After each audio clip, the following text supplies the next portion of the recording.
Hello, everybody, and welcome to HSFL Paranormal After Dark. This is the scary ghost stories told at night. I hope everybody's doing well tonight. Please leave a thumbs up on this video. Hopefully, you guys enjoy it tonight. I have it open for a Google Hangout for those who might want to come up and share their scary ghost stories as well. Something that I've always wanted to have, but nobody's ever really come up to share their stories. So hopefully I can get some people interested. Just give me 1 second here while I pull up the comments here. Toxic Zimp, how's it going? Anthony Husha is in the house. How is it going? For some reason, I can't do live chats with Jamie. She just ended. Oh, okay. No problem. It's almost time. Whoop whoop. Yes. Kyoko Rock Fams is in the house. We have Kelly G. How's it going? We have Fee Fraz. We have Unique Customs, Kiwi, Stoner 666. Ooh. Welcome everybody. I hope everybody's having a good night so far. I did see Angel Muniz hashtag Nation of Domination in the house earlier. Don't know where he turned out. Doing good. You stay safe with the fires, John. Oh yeah. No, I'm far away. I was just getting a report that there was a new fire in San Bernardino area. If anybody lives in that area, Fontana, San Bernardino County, there's a new fire over there. JNN Paranormal, how's it going? Boo. How's it going, my friend? I hope everybody's doing well tonight. Thank you guys for the 8 people watching. I really do appreciate all of your love and support. We are going to do the scary ghost stories at night. But I just wanted to say, guys, if anybody knows anybody who lives in the Fontana, California area, that is also San Bernardino County, inland from Riverside, there is a new fire that has started and it does not look good. Currently 20 acres, supposedly, and rapidly growing. There's a really bad Santa Ana wind event going on right now with that fire. Hold on just a second.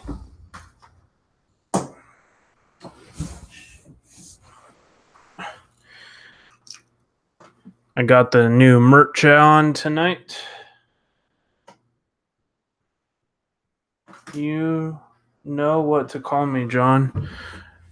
I know, buddy. It's Joe, right? Yeah. How's it going, Joe? Hey, Texas Life Julie. Hey, Unearthly Wanderings. How's it going? Love the shirt. Yeah, so these are my HSFL Paranormal t-shirts. The Helping Spirits Find the Light. So I thought I would make them into a merch. I have cell phone cases, women's, men's, and children's clothing and accessories with Android cases and iPhone, as well as stickers and tote bags and much, much more. All right. Yes.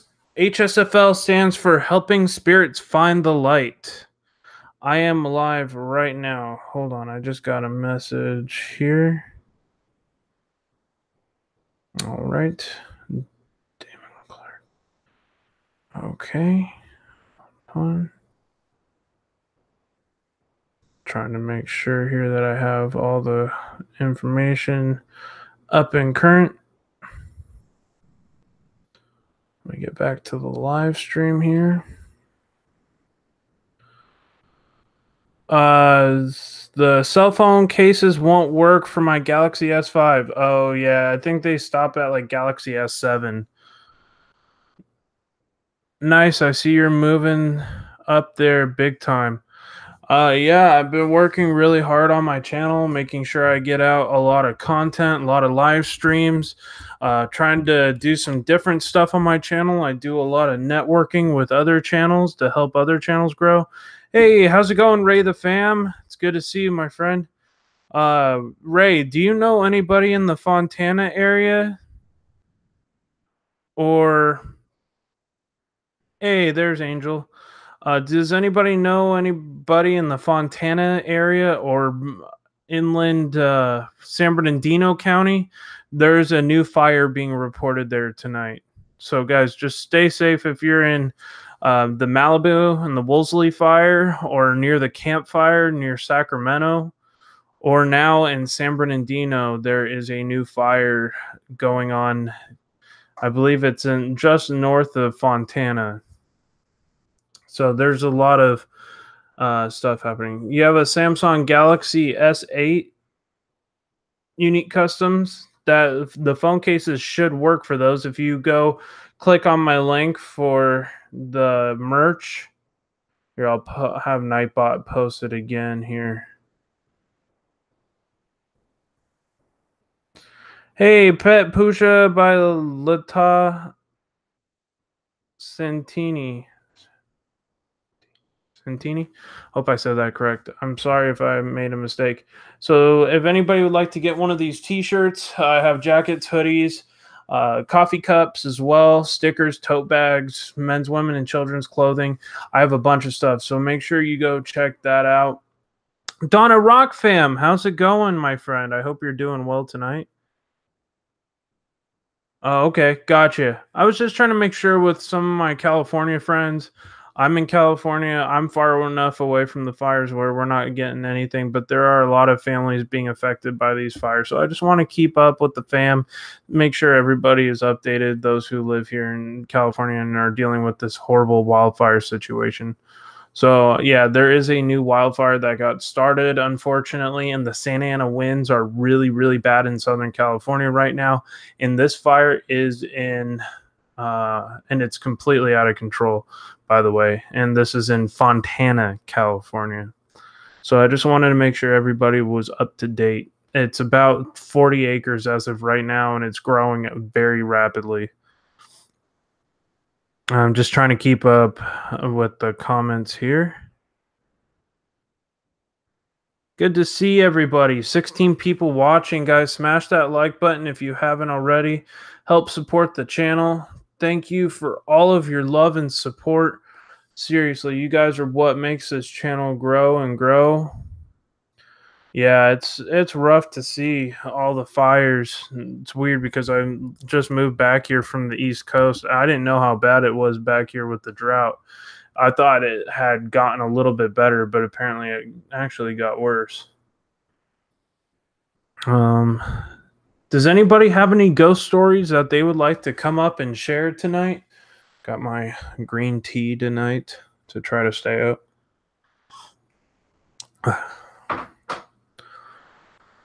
Yeah, prayers for all the animals affected as well. Hey, thank you so much, Donna Rock fam. I really appreciate it, guys.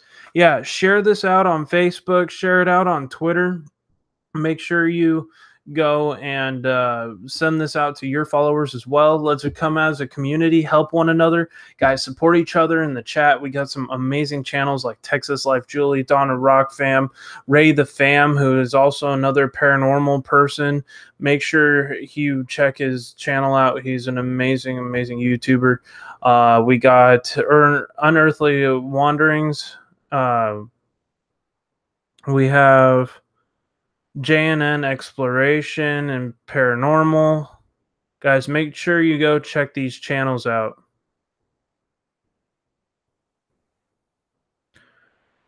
If you make a HSFL sticker, I will buy.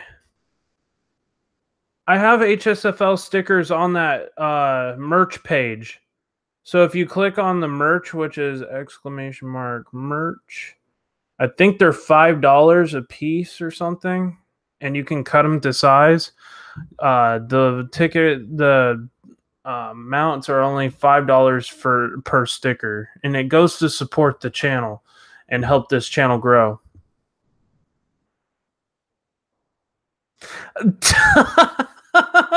You too, huh, Anthony? I just saw your message. That's so funny. I could totally amount to that. Nice. I'm glad that you're drinking green tea too. I love green tea. Super healthy, not super caffeinated, but enough to hopefully keep me awake for the 3 hours, since I haven't been able to make 3 hours on this stream in a long, long time. Thank you so much for sharing it on Facebook. I really do appreciate it, fam. If you guys share this out, make sure you tag me either on my, you can put at HSFL Paranormal, all one word, on Facebook, and it should go to my Twitter page, and I'll make sure I give you a shout out. And same on Facebook. You can do it at HSFL Paranormal. I do have a fan page on Facebook for my YouTube channel, as same as Twitter. So, and I'm very responsive with messages. Sometimes I'm at work, sometimes I can't get to the messages right away, but I try to answer everybody. A tall boy, a bud for me. Still my day off. Nice. Oh man, twisted out already. Nice. I got twisted a little bit with the margarita mix. Saturday, I had some cigars and some margarita mix. It was like a Bud Light margaritas, and they were amazing. They're like 8%. I didn't realize how strong they were until I like finished the first can and got halfway through the other one. I'm like, holy cow, I'm a little buzzed. But yeah, I'm going to try to keep this stream clean as much as possible with the lack of cuss words. So, oh, that tall can you had? Yeah, exactly. Yeah, that thing was 8%, believe it or not. That thing was strong. Has your blinds moved anymore since the last time it happened? Not so much. Not since I had my house cleansed. It's been actually really calm.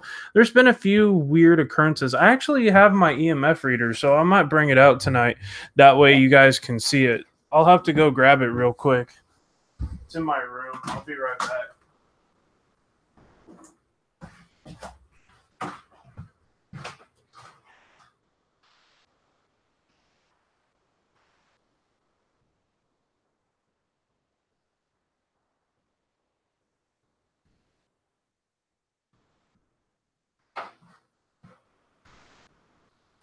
Okay, so I have my EMF reader. I saw my spirit crystal.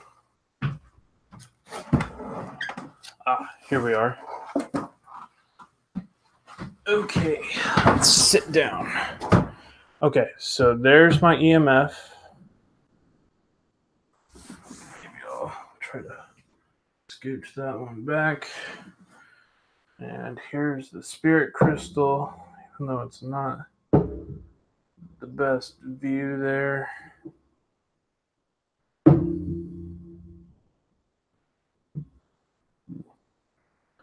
Here we are. Let's see if my computer messes with it. Yeah, see, my computer's gonna mess with it. Okay, so that's far enough away from my computer to not create any issues. So that's my K2 meter. There's always spirits in my house, so you'll see stuff happen. Glad for you guys. Deserve to be happy.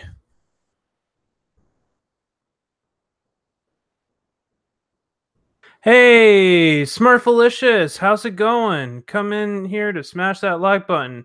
Hey, Smurf, if you have any stories you would like to share, please come up and do so. I do have it as a hangout setup, so you can come on panel if you would want to. If you have any scary stories that you would like to share. Guys, make sure you tweet this out, share it out on Facebook and Instagram and Twitter. Let's see here. Yay. Trying to keep up with the chat. I kind of disappeared here for a minute. But I do not do spirit box sessions in my house anymore, just because of the stuff that used to happen. So I do have my EMF reader out.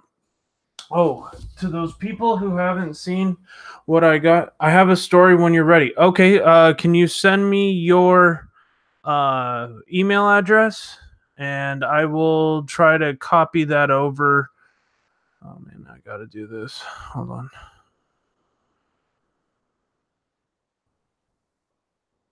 Yeah, send me your email address and I will put it on through Google Hangouts. Thank you guys for the 19 people who thumbs this video up. I really appreciate it, you guys. Ooh, did my meter just go off? Or no? Thought it did. Thought I saw it on the playback. All right. Yeah, Unearthly Wanderings, if you want to send me your link, I will definitely make sure.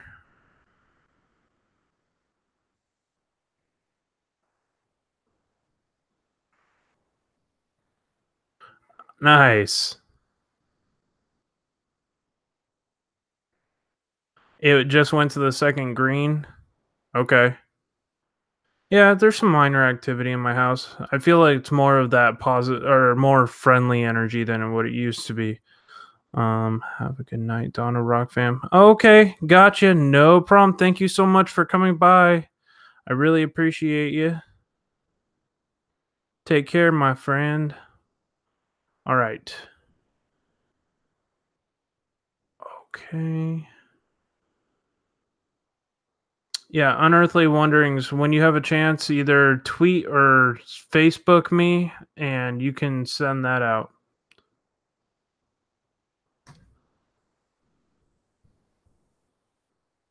Yeah, you can share that right there on Facebook or Twitter. You can send me, hey, Angela H in Texas, how's it going?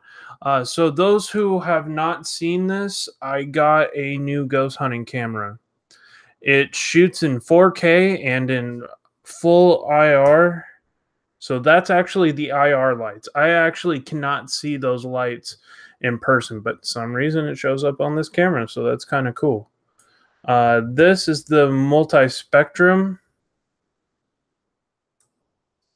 and this actually is from a website called ghoststop.com.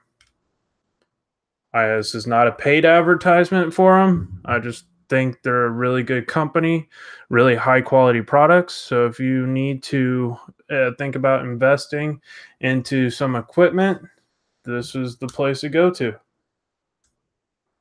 So yeah. This is a full IR system built in. Hey, Annie Grace Cooper, how's it going? So far, I've had just an amazing experience with this. We did a test run at the cemetery on Presence of the Unknown. If you haven't checked out that channel, make sure you go to Presence of the Unknown, my other channel, which is my paranormal team.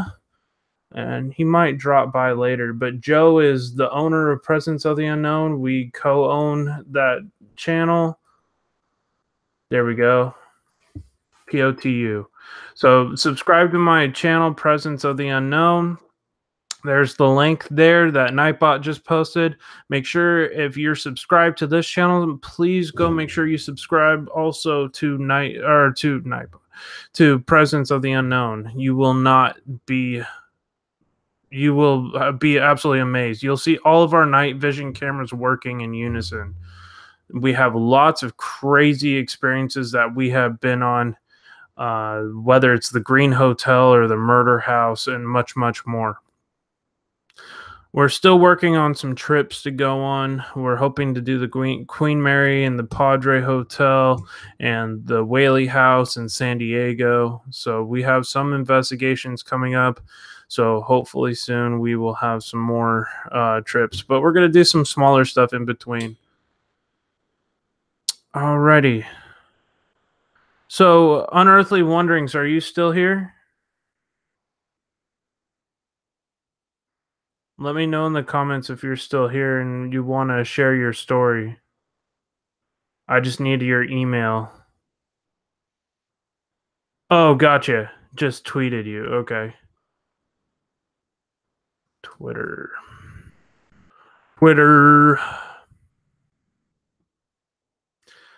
Yeah, we did an investigation on Presence of the Unknown during a live stream last weekend, and we found a hearse outside of the haunted cemetery that's right by my house. So guys, that was pretty creepy. If you want to see our footage, there is a Presence of the Unknown video on my channel from a few months back, And there is also a new one on Presence of the Unknown that we just did. So make sure you go check that out. All right. Let me Unearthly Wonderings. Do you know how to use Google Hangouts? Hey, Kim's Fitzgerald Rock Fam. How's it going, my friend? Let's see here. There we go. Just sent you a invite on Google Hangout, so you have to go to your. Whoa! Did y'all see that spike? I just saw it on the playback. That was kind of nuts. Huh. That was kind of crazy. I wonder what caused that big old spike in the meter. Oh, I shouldn't have to ask that question. My house is haunted. Duh. That's been known since I started this channel. Ever since I moved back. Yeah, my meter was going off like a bat out of hell there for a minute. I don't know what caused that because now it's far enough away from my computer and my phone. It shouldn't have triggered it like that. So I don't know what that was. My lights just got brighter just now? Huh. Weird. Spirits, if there's any spirits here with me, can you touch the meter and let me know you're here? Or touch the crystal? If you're here with me, oh, if you're here with me, touch touch it and make the lights go off once for yes and two for no. Okay. They made themselves clear. Thank you for letting me know, spirits.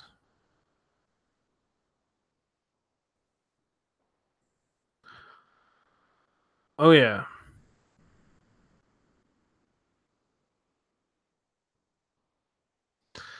Yep, my house is crazy haunted. It's not as bad as it used to be, but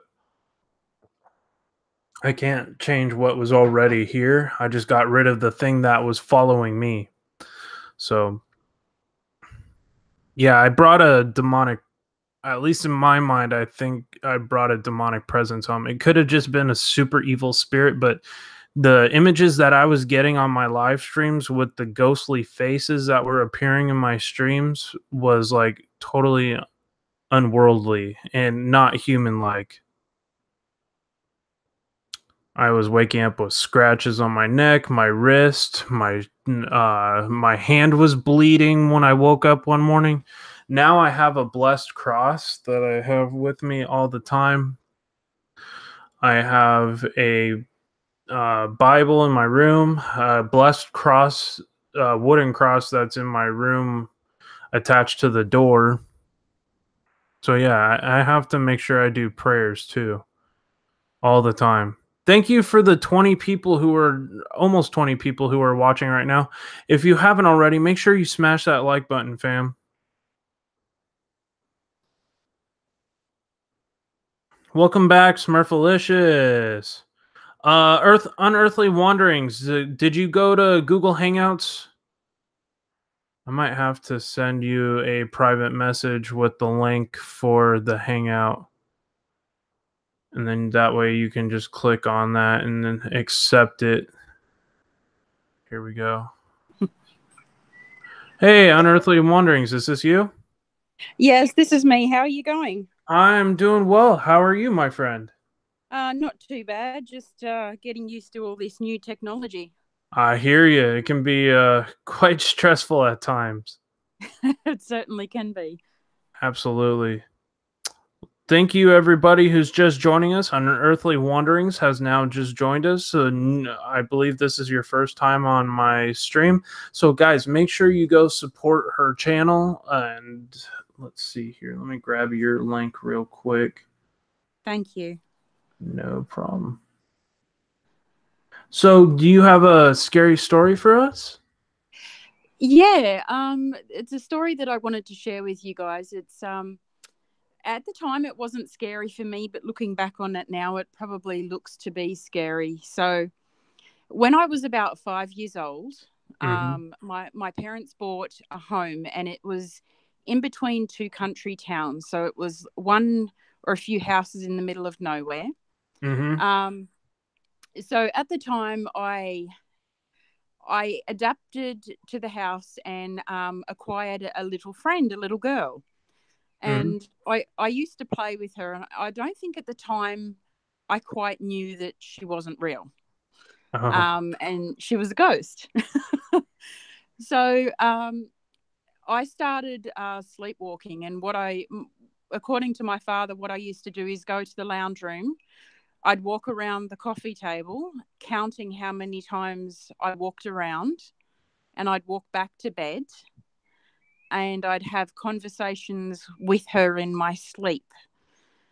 And it wasn't until my parents sort of drove the fear into me of what spirits could actually do that I started to, I guess, close my mind, and I stopped seeing things until I got much older. Wow, that's crazy. Mm-hmm. And how many years did you experience uh, this event? I can't remember. I know that we moved out of that house. It was just before my eighth birthday. Hmm. So I would say probably at least about 2 years. Wow. Yeah, And it sounds like you're from Australia. that's correct. Yes. What part of Australia are you in? So I currently live in Canberra, which is the ACT. It's the Australian Capital Territory. Okay, and what is that, Eastern or Western? It's sort of um, southwestern. Oh, okay. Yeah, so it's sort of in the middle of New South Wales. Okay, gotcha. Yeah, Is it, I'm super not familiar with Australia. Is that near like Adelaide or that area, or is it more northern of that? it's more west to Oh, more Adelaide. west. Oh, okay, Yeah. gotcha. So Fee, who is here, she's more south to me. Oh, okay, gotcha. Yeah. So yep. Sweet. Yeah. I So love the Australian accent. Sorry. Anthony loves your accent. Yeah, oh, I thank just saw you. a spike on my meter too. I saw that. Oh wow. Yeah, my meter goes off in my house repeatedly because my house is haunted by the woman who used to live here who died a kind of horrible, sad death. Um, she she was very lonely. Uh, Nobody really knew that she had died, and nobody really cared for her. The only person who cared for her was her son, and her son died 4 years prior to her in some horrific accident. I'm not sure the entire details, but her son ended up uh, passing away, and then she passed away a few years later of a massive heart attack. Now, nobody knew where she was, and she ended up dying right in this room, actually, where I'm sitting. And Wow. she, her name was Janet. At least that's the name I've gotten on the spirit box multiple times. I haven't been able to verify her actual real name with the records. Hey, how's it going, Herman the Great? How's it going, Sharpshooter? Good to see you. Welcome, everybody. Yeah. So So, have you actually seen her? oh, absolutely, yes. I've seen Oh her. wow. She's like a lady in white. She looks like a, don't mean to be rude, but like a haggard old woman. Yeah. And she is kind of spiteful, if that makes sense. Yeah. But she was schizophrenic. Oh, okay. And so her energy is very sporadic through the house, if that makes sense. It also makes you wonder when you have a schizophrenic that passes, Hmm. whether all of them crosses over or whether parts of their personalities stay behind. You know how they say they have multiple personalities? I think, at least in my perspective, the way I've gotten it from her is Mm-hmm. she her mood is very unstable and her energy is very strong and in spots and is very sporadic. So Hey, Jelly Duck, how's it going? she's probably in one piece then. Yeah, Yeah. she's probably I definitely think she was earthbound, and I don't think she was very religious. Let's put it that way. Okay. So I don't think she believed or even maybe knew how to believe due to her mental illness. Mm. But they didn't find her for almost 8 days. It's very sad. Yeah, so Yeah. I've felt her when she is coming to my rooms. There's been live streams where the energy in my house has brought me to tears. Wow. And she's very sad. She gets very angry. I feel this overwhelming sense of hate sometimes in my house. She likes to play tricks.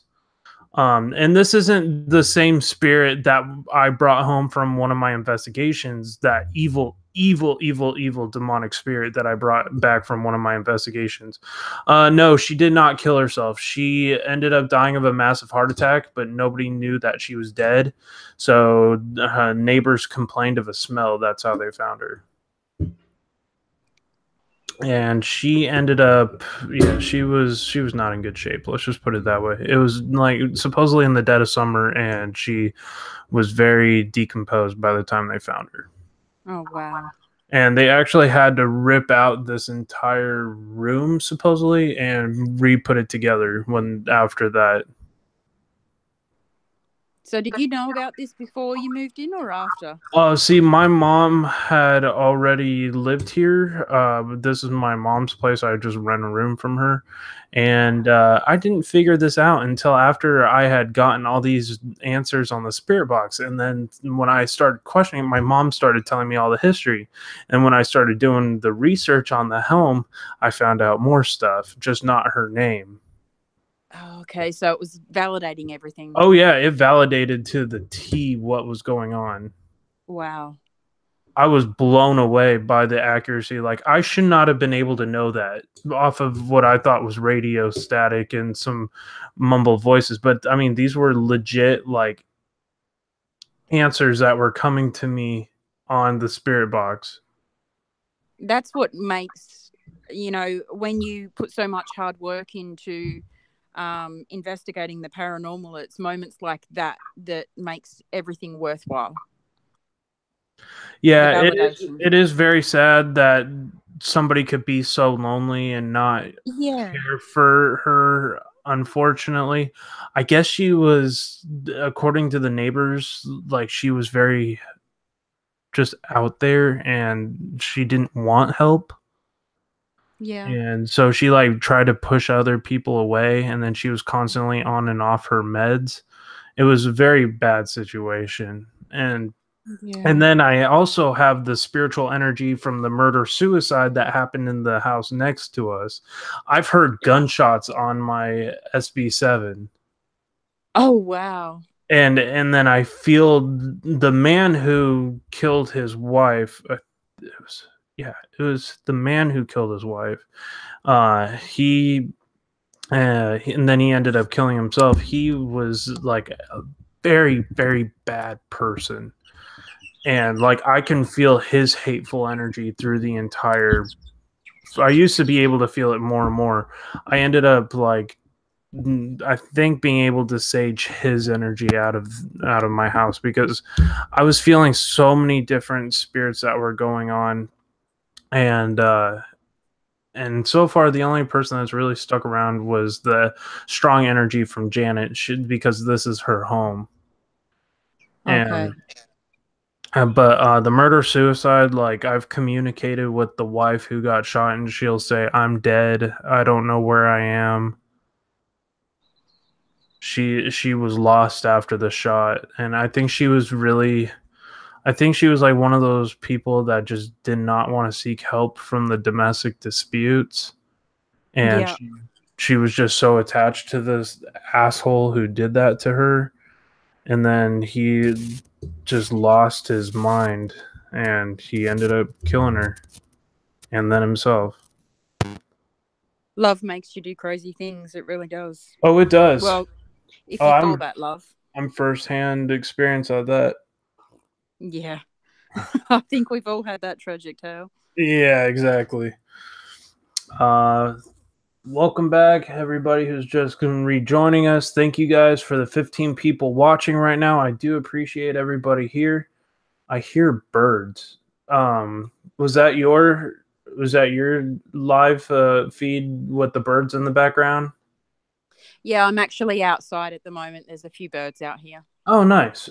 So you're coming into the Australian summer. Is it pretty hot where you're at? Most of the days we've been having probably like we work in degrees Celsius here, so it's probably been top 20s, I would say. Okay, so like 85 degrees roughly, 85 degrees Fahrenheit.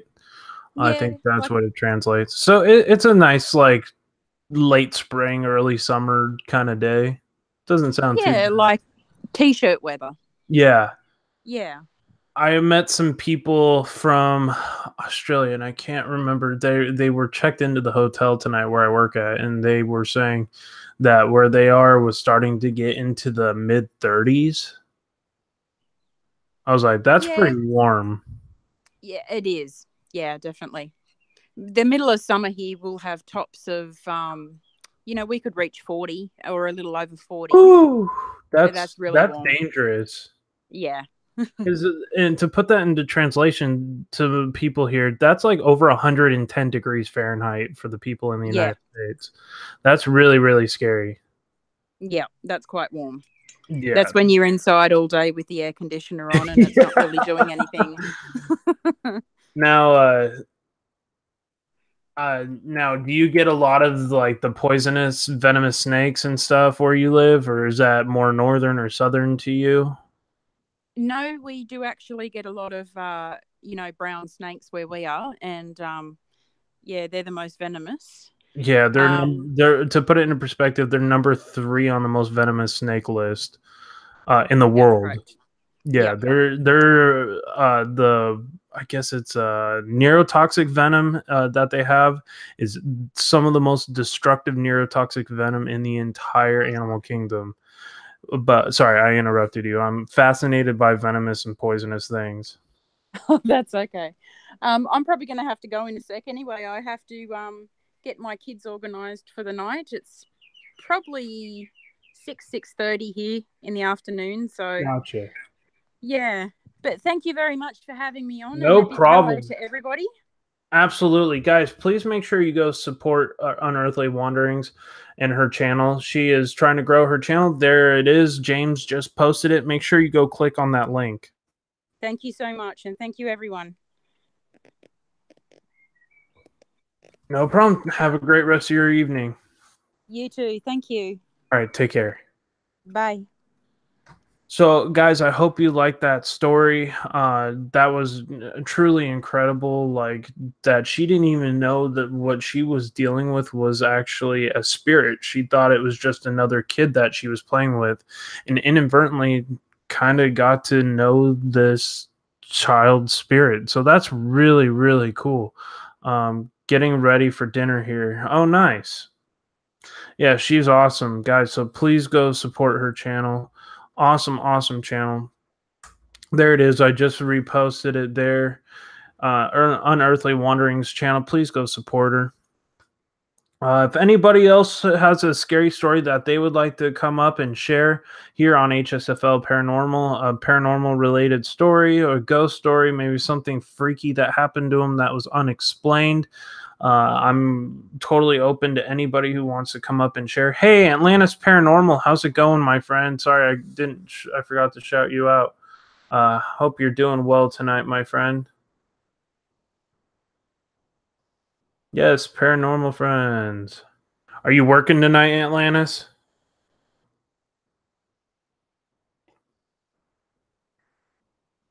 Yeah, so I've been getting some spikes. I finally got my EMF reader back from Joe. I was in his car. I was flipping out because I thought I lost it. That's okay. I'm good. Hope everybody's doing well tonight. Oh, awesome. Yeah, for sure. Guys, please smash that like button. That's really the only thing I ask on this channel to get help growing this stream. Please make sure you smash that like button. We are at 26 or 25 likes right now, so that is awesome. Be right back. Gotta get dinner. No problem. Thank you so much for coming by, you guys. I really do appreciate it. Kimball or 040. I'm not sure what that means. So awesome. So I'll grab some scary stories here. I'm drinking some green tea. That's what I'm having right now. Thank you so much, guys, for joining. Let's see here.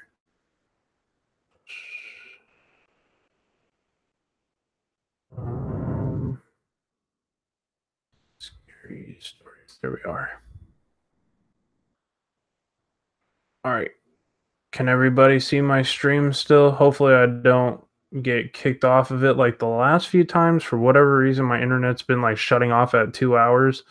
I don't know why. So if it happens, I have backup internet on my phone. I can just put it on a hotspot. So let's see here. Mr. Dave, I know, likes to lurk. Hey, how's it going, Dead in Sight? Good to see you. Hope you're well. Mr. Dave likes to lurk in the background. Supposedly, he told me today. So I didn't know he was in the chats. Let's see if he's in here. No, I guess he's not here right now. Let's see.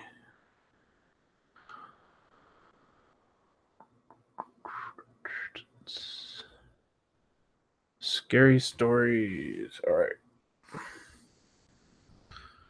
Scary stories to tell in the dark.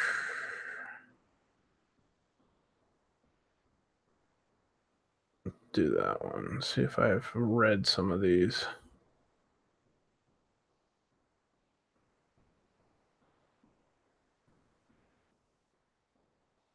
All right. This one is called The Hook. There was a spike. Yeah, that's gonna happen. The spirits get energized here at night, especially. So if you guys see any big spikes, just let me know. If this is the spirit of Janet, could you please touch the meter? Send it once for yes, 2 for no.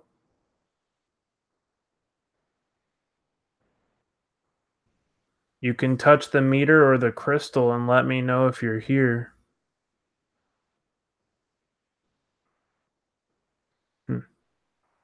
Well, if there's a reply, just let me know. Dude, that thing just gone off. How big of a spike was it? Like to red?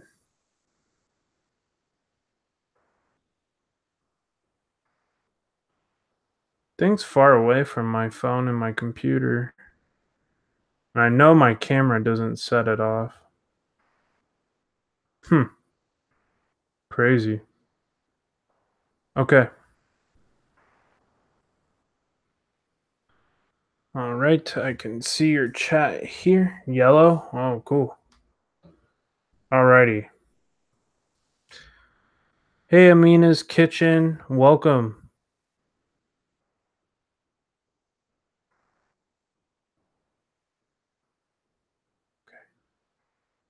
Yeah, just let me know in the comments if you see a spike.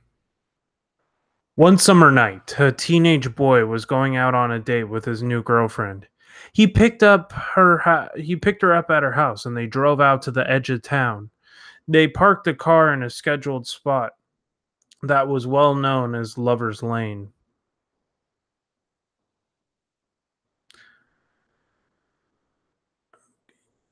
They gazed out in the lights of the town. The boy put his arm around the girl and switched on the car radio so they could listen to some romantic music. He leaned over and the young couple began to kiss and cuddle.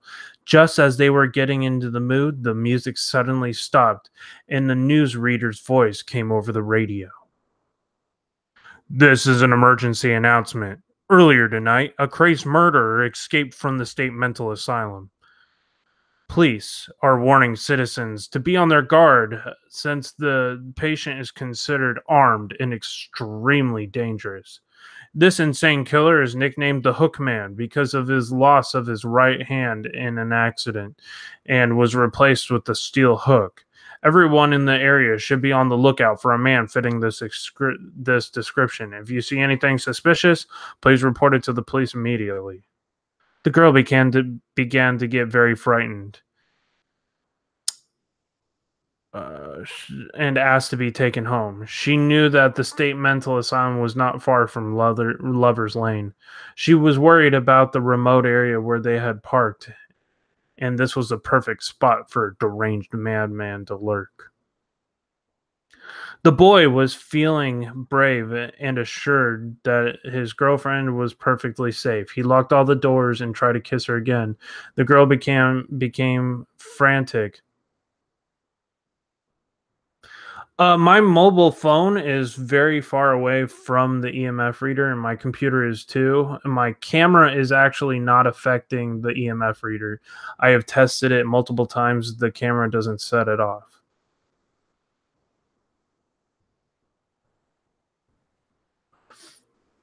The boy was feeling very brave and assured his girlfriend that they were perfectly safe.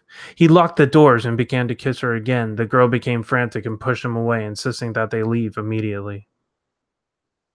In a huff, the boy slammed the car into gear and spun his wheels as he pulled out the parking space. On the way back to town, they both calmed down. The girl still held tightly to her boyfriend. When they pulled up to the girl's house, the boy got out of the car and walked her to the door with his girlfriend. Just one thing, team out. Oh yeah, for sure.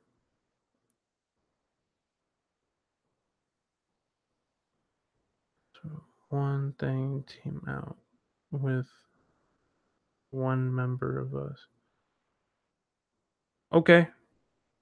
Uh, the team member found out. Oh, okay, gotcha. Yeah. No, for sure. Like I know the difference between my meter going off when my technology is nearby and the fact that my house is incredibly haunted. So, but yeah, I'm very very used to using the EMF reader. When they pulled up to the outside of the girl's house, the boy began to get out of the car and walk her to the door. For a long time, she stood there staring at the door. The first girl couldn't figure out what was wrong. Then she realized that the door was locked. She smiled and unlocked it. The boy just stood there. The girl was puzzled and rolled down the window. She saw that the boy was staring at the door handle. Slowly, she looked down at herself and began to scream uncontrollably. There, hung from the door handle, was a bloody stainless steel hook. Ooh.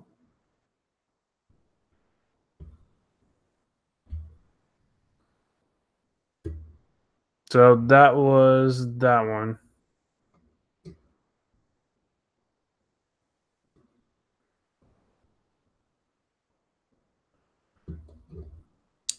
Let's see.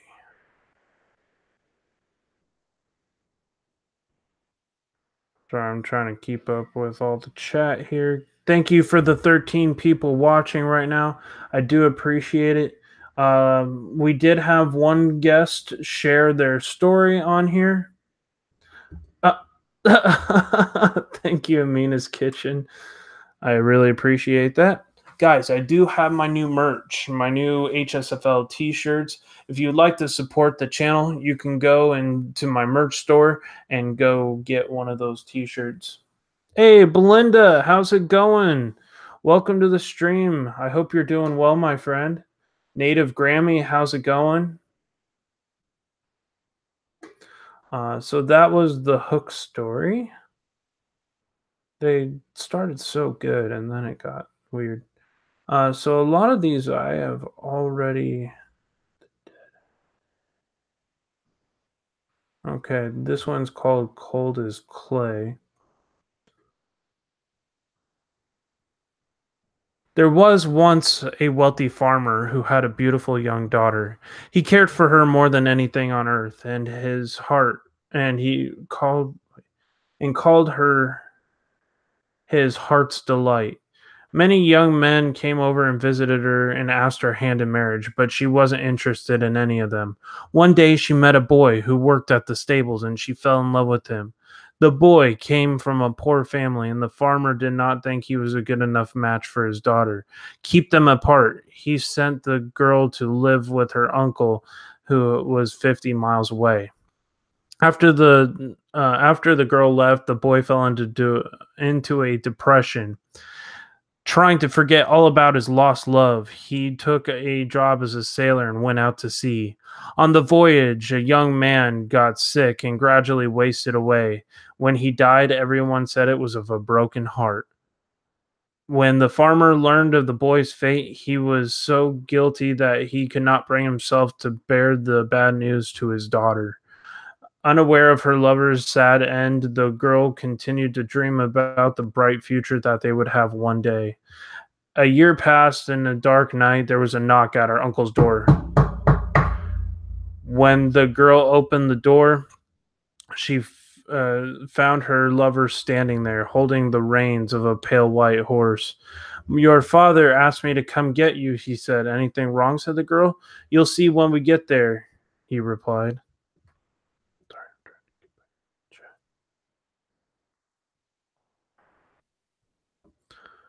So quickly packed some clothes. She quickly packed some clothes and got to. Sorry, she quickly packed some clothes together, and they rode off into the night. She sat behind him on the horse, her arms clutched tightly around his waist. The moon is bright, and death is riding with us. He said, "Are you afraid?" No, I'm not afraid because I'm with you. The boy complained of a headache. She put her hand on his forehead. You're cold as clay, she said. I hope you're not ill. The girl tied her handkerchief around his head and rode into the night. Before long, they reached the farm. The girl quickly got down off the horse and knocked on the door. Who's there? The father demanded. It's your daughter, replied. Didn't you send for me? No, I certainly didn't. She returned to her lover, but he was gone, and so was the horse. They went into the stables and found the horse in a cold sweat, trembling with fear. But there was no sign of the boy. Terrified, the father broke down and told her about the boyfriend's death. They went to go see Jim's parents and decided to open his grave. And when they lifted the lid of the coffin and peered in at the corpse, they saw that tied around his head was the girl's waistband. Or, sorry, the girl's handkerchief. Wow. That's a crazy story. It's kind of sad more than scary, I think. No, it was awesome. Thank you so much, Unearthly Wanderings. Really appreciate you coming by. You did awesome. Hey, Alicia Parrish Rock Fam, how's it going, my friend? Hope you're doing well tonight. Hey, Pop Couple, how's it going? How are you? Wow, 30 likes already. Thank you guys so much. I really do appreciate it. Anthony Husha, thank you so much for tweeting this out. I really appreciate it. I hope everybody's liking the stream so far. If anybody has any scary stories and would like to come up here on panel, please feel free to do so. Just let me know in the comment section and send me a tweet or on Facebook a message with your email, and I will put you on the Google Hangout. So make sure you do that if you want to come up on panel and share a scary story. Guys, thank you so much for the 19 people watching right now. I do really appreciate it. So if you tweet this out, make sure you put in at HSFL Paranormal, all one word, and I'll be able to see it. And in turn, I will be able to retweet it. So I have your messages, and I'll make sure I support your channel on or your Twitter or Facebook. Good to see you, Pop Couple. Wow, 30 likes already. That is so awesome. Collaboration? Uh I have to kind of get to know people before I do collabs with people. I do a lot of research on the channels that I collaborate with, so I know what I'm gonna be doing with the collaboration. So I'll have to definitely check in with your channel. Let's see here.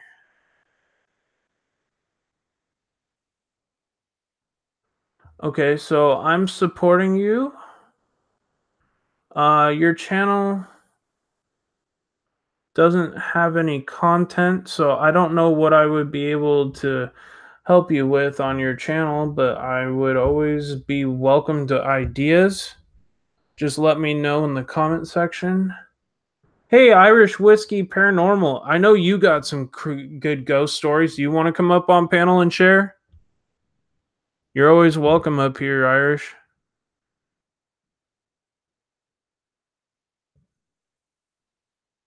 Irish is another awesome paranormal investigator. Make sure you go support his channel.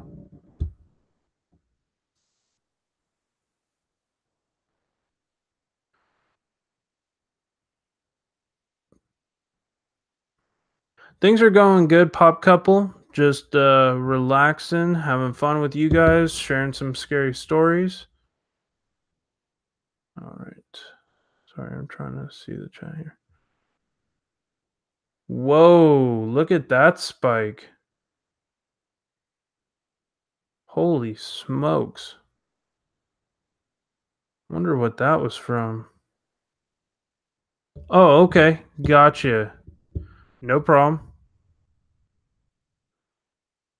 Content is like videos on YouTube. I'm looking at your channel right now. Oh, never mind. Your videos just came up.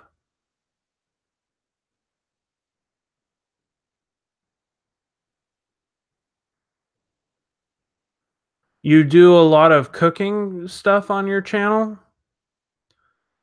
Looks pretty good. Amina's Kitchen.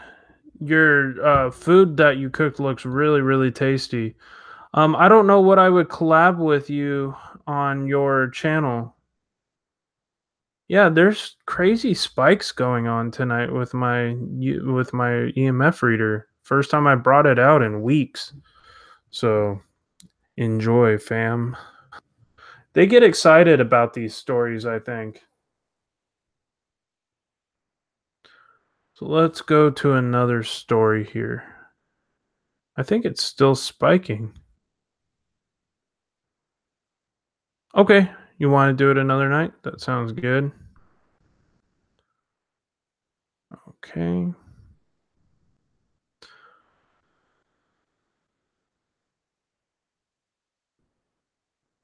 Content, I just meant by videos, Amina. I saw Amina's Kitchen. I just saw your channel.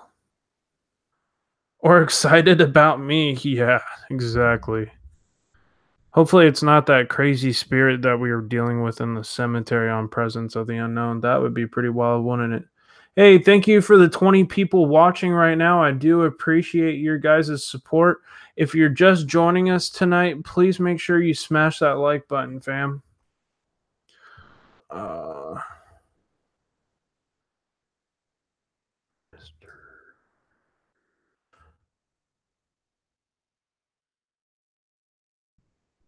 Uh, don't ask for support. Just like guys, support each other, but don't try to self promote yourself in the stream. That's all I ask. Just go ahead and support each other. Anybody who's new, make sure you grab the people here and keep coming back, and you will get supporters on your channel. Trust me. Eileen K, how's it going? Stopping by to say hello. Well, hello, my friend. I hope you're doing well. All right. Yes, guys, for sure. Okay. So let me find another story.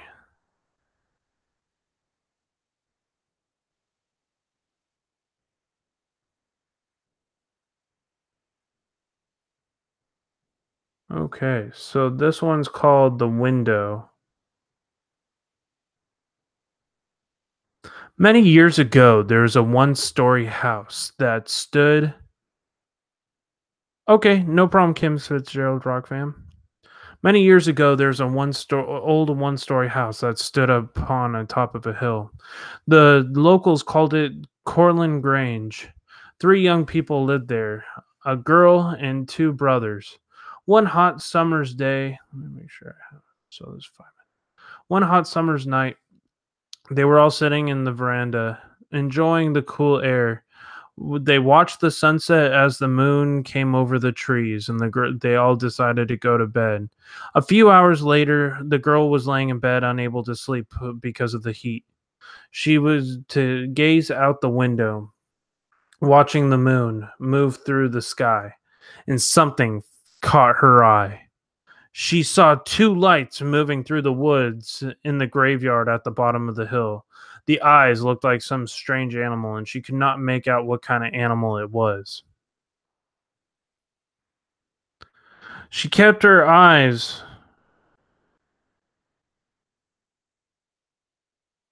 Oh, cool. Yeah, there's constantly weird stuff going on in my house. She kept her eyes on the woods, and there was something that stepped out of the shadows, something ghastly. It came up the hill towards the house. For a few minutes, she lost sight of it. When she saw it coming across the lawn towards her window, it looked like something like a man, yet it didn't. Making popcorn. Okay. As she watched it, the most uncontrollable horror seized her. She wanted to run for her room, but the door was right next to the window, and she was afraid the creature would see her. She wanted to scream, but her tongue felt like it was glued to the roof of her mouth. She rushed to the door, but the door but before she could lock the door, she heard a scratch.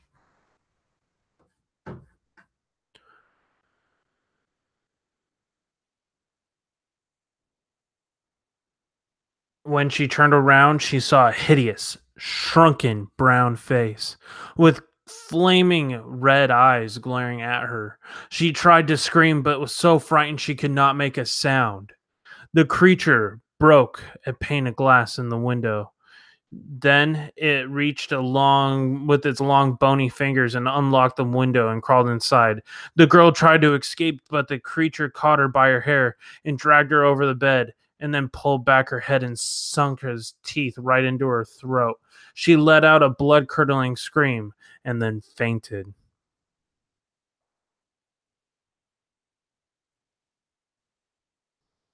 When her brothers heard a scream, she rushed into the room, but they couldn't get in because the door was locked. By the time they managed to break the door down, the creature had already gone. The sister was laying unconscious in the bed, bleeding from the wound in her neck. While one of the brothers grabbed a towel to stop the bleeding, she took the off the creature and chased it down the hill. The or he, not she. The thing fled into the moonlight, taking enormous strides.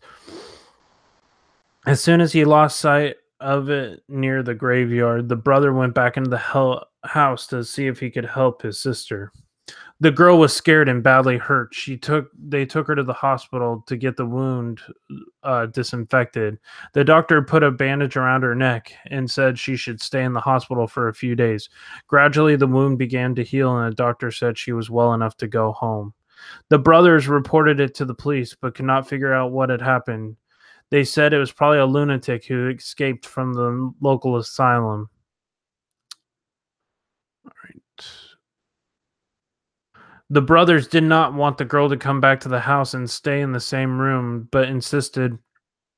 After all, she said, lunatics don't escape from the asylum every day. But just in case, the brothers slept in the room across the hall with loaded pistols by their bedside tables. The winter passed peacefully, but one night, a couple months later, the girl was awoken to scratching sounds outside of the window. When she opened her eyes, she saw a hideous brown shrunken face at her window. This time, she screamed as loud as she could. She screamed with all her might, and her brothers grabbed their pistols and came in running. The creature took off, and the brothers chased it down the hill. One of them aimed and fired at it, hitting it in the leg. The creature fell over, but got up and managed to limp over to the graveyard wall. The brothers watched as it stumbled over the wall and disappeared into an old burial vault. The next day, I'm trying to drink this green tea on purpose.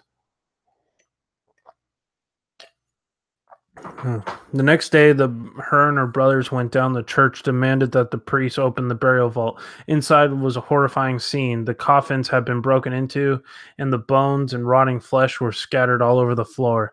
The only coffins that had been left intact, one of the coffins had been left intact.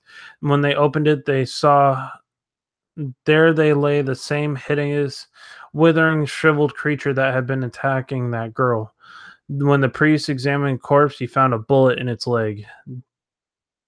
They did the only thing they knew how to get rid of a vampire. The priest built a roaring blaze outside of the vault. Then the brothers dragged the shrunken creature into the flames and watched the corpse burn until there was nothing left but ashes. I hope you guys like that story. Hey, Leah and Ladybug, how's it going, my friend? Welcome to the stream. Hope you guys like that one. All right. Spirits, what do you think about it? Did you like that story?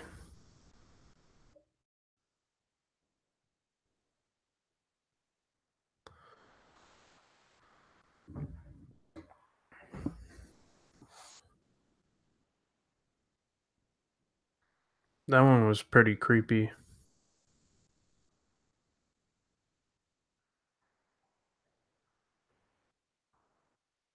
Okay, you hear sirens, that's because my mom's TV is on. Going good, thank you. Here listening for a bit. These are awesome stories. Awesome. I'm so glad you guys like them. Wow, 21 people watching right now. Thank you so much, guys. Seriously. Make sure you go and smash that like button if you haven't already. That's kind of the only thing I really ask. If you would like to sponsor and support the channel, there's two ways of doing it. You can donate to my PayPal. Let's see, donate. For the price of a coffee cup, you can donate to my channel to help keep this channel running, or you can also help by sharing this out. There's some spikes. Yeah, I saw that. Wow. Or you could check out my merch where I have men's, women's, and children's clothing. Wow. Okay, I gotta make sure that's not my phone, because my phone I put a little bit closer by accident. So that one that was beating was probably my phone. So I now moved that away.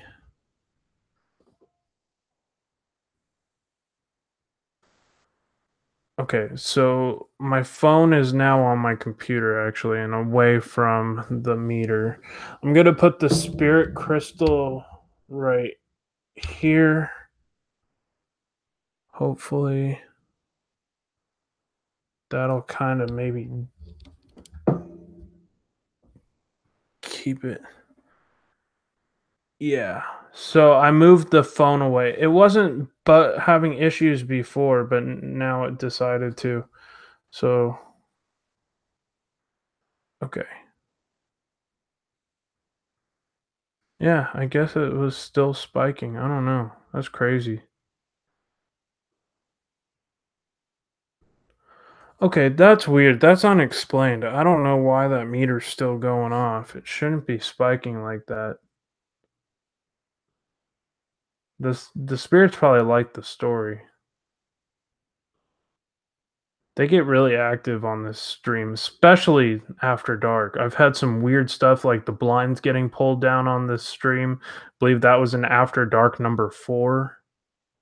So yeah, lots of crazy stuff has happened in this house. Ooh, I just felt something like s- feels like something's standing right next to me.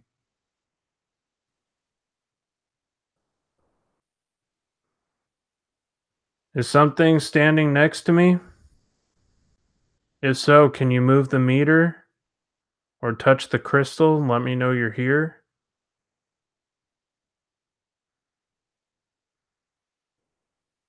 I just got a really strong rush of energy.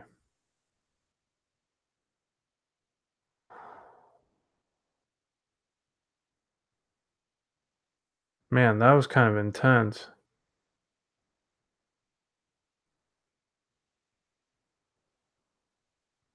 Janet, is that you?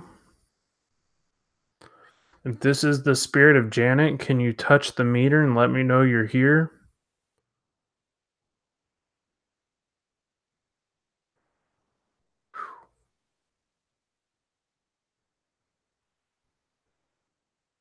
Yeah, exactly.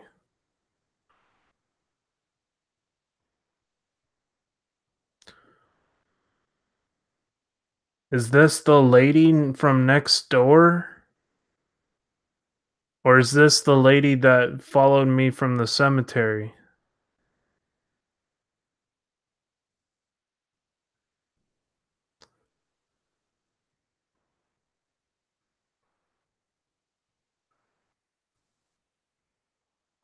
Little spike there.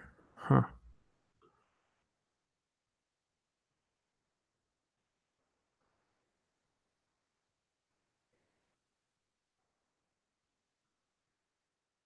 Hmm. Crazy.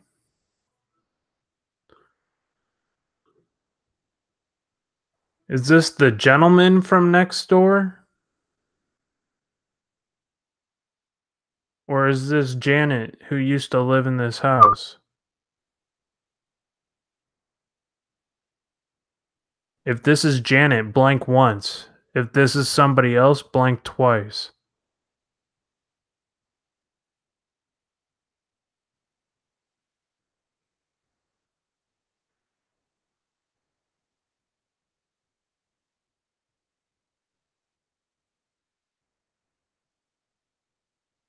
Hmm. Okay. Nothing.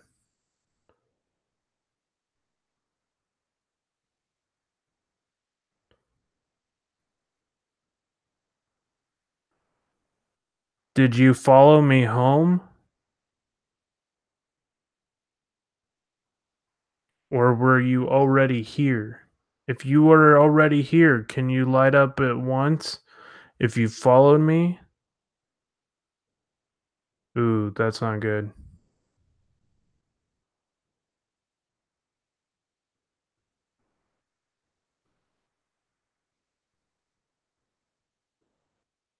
Hey, Doomshade. Yeah, it lit up multiple times, so it's something else might have followed me home.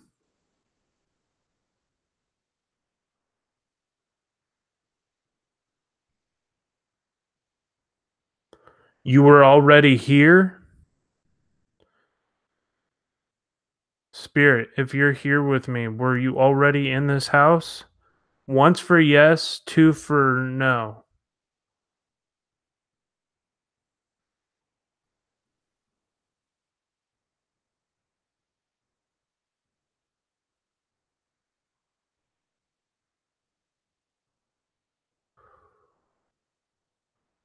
There's a strong presence here.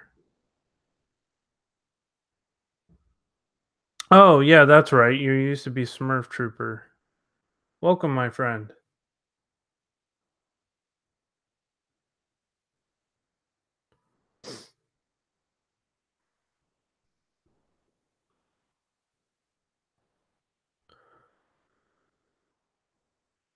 If you're from another location, can you say yes or no?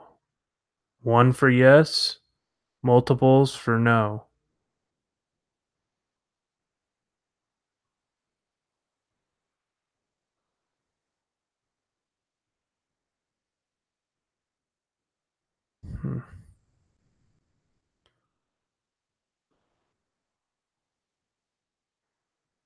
Hey, K Dog McKee in the doghouse report.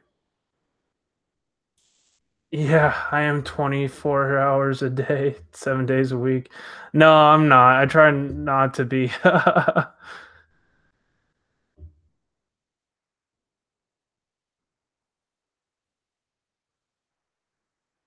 Got awesome news. My computer is fixed and the phone screen is cracked up, but it works. Nice. So glad to hear.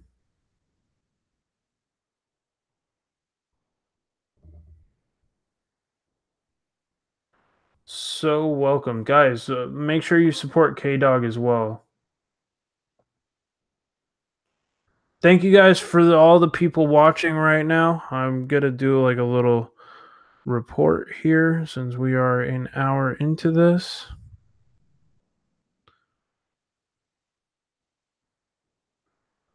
Awesome, awesome. So we've had 68 people in the first hour. So thank you so much, guys, for coming by and supporting the channel. I really do appreciate it.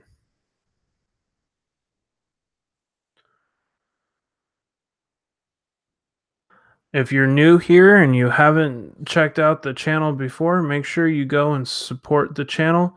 You can subscribe by hitting the red subscribe button. All right, and so that would be at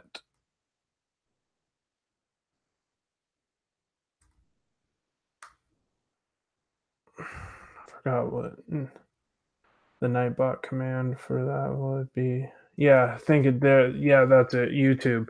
There you go. So you can click the link that Nightbot just posted, and you can actually subscribe to my channel that way.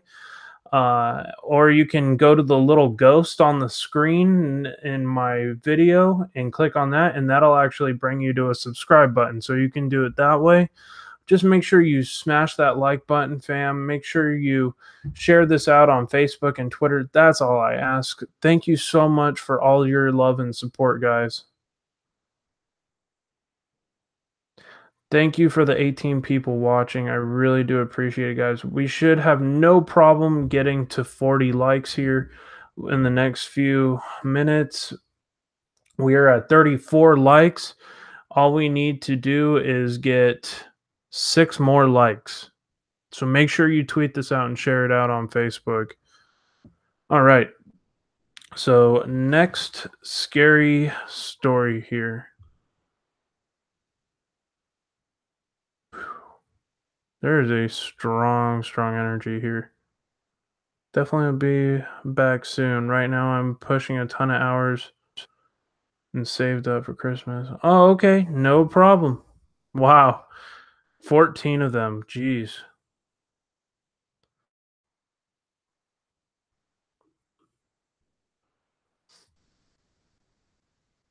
All right.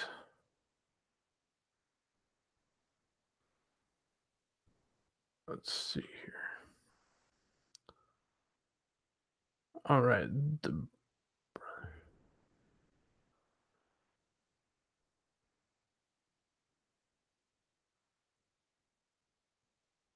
slithery D, the night rain, the D.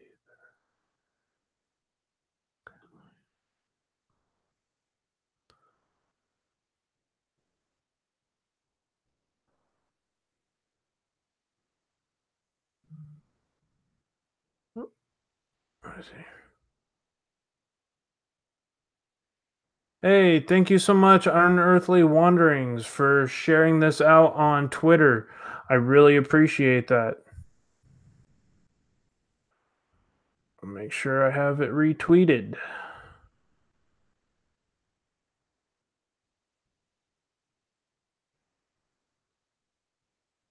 There we go.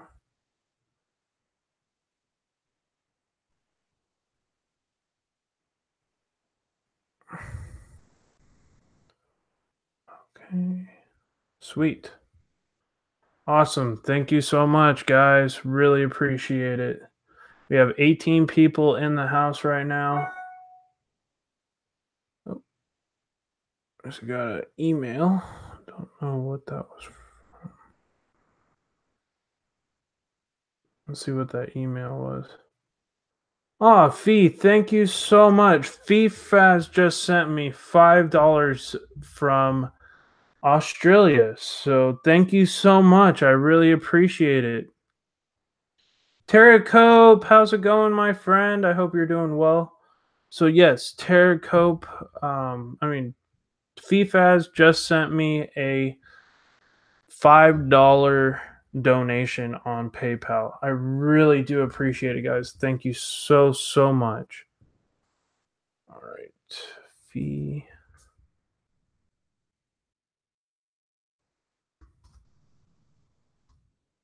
Okay.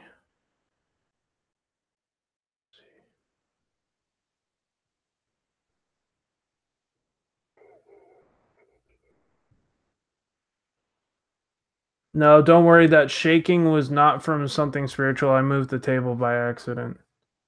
I'm going to get back to the stories. Let me just go here. Yes, I bumped the table. Yes, that was me. I'll admit when I mess up. It was nothing spiritual. So here we go. Copy. All right, so there's Fee's channel. So make sure you go and support. I'm gonna move it again. There goes the meter. Okay. Okay. There you go.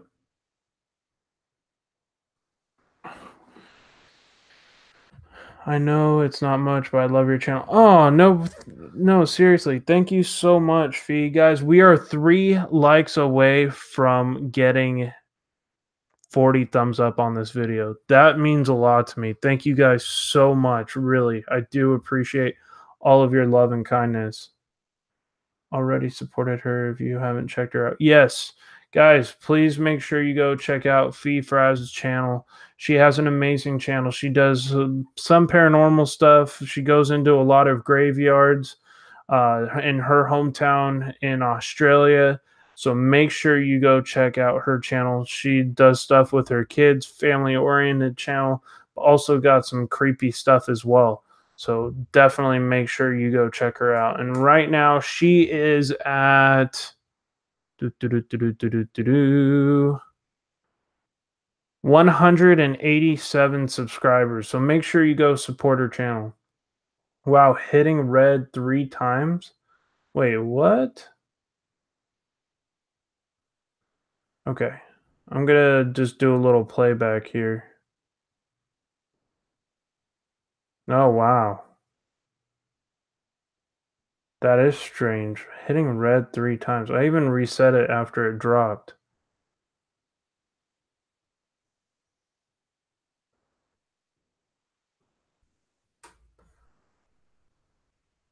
No, I'm not twerking. No, that's not until I get 100 likes, which hasn't happened in a while, actually. Yeah, that's crazy. I saw that in the playback too. That's nuts. 3 spikes. Wow. Wow, that was actually 5 all the way to red. That's nuts. Is there something in this house that wants to communicate with me? If so, can you touch the meter again? Spike it to red?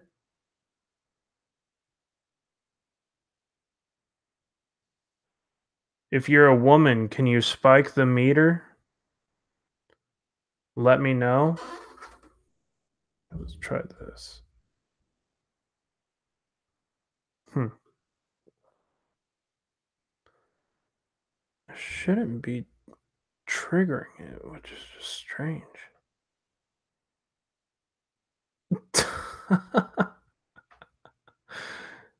All right, so back to the stories. Trying to find a short story here.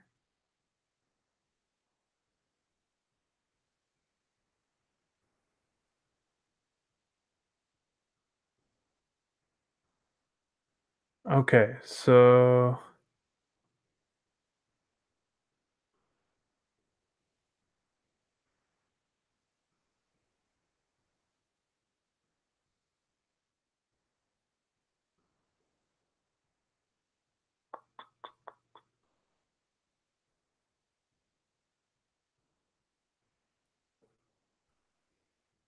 Okay, so here's a little backstory about Robert the Doll. So, if anybody doesn't know what Robert the Doll was, it's the most haunted doll in the world.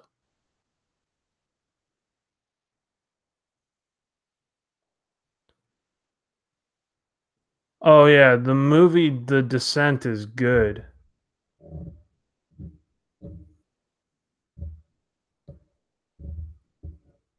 Did it go to red again?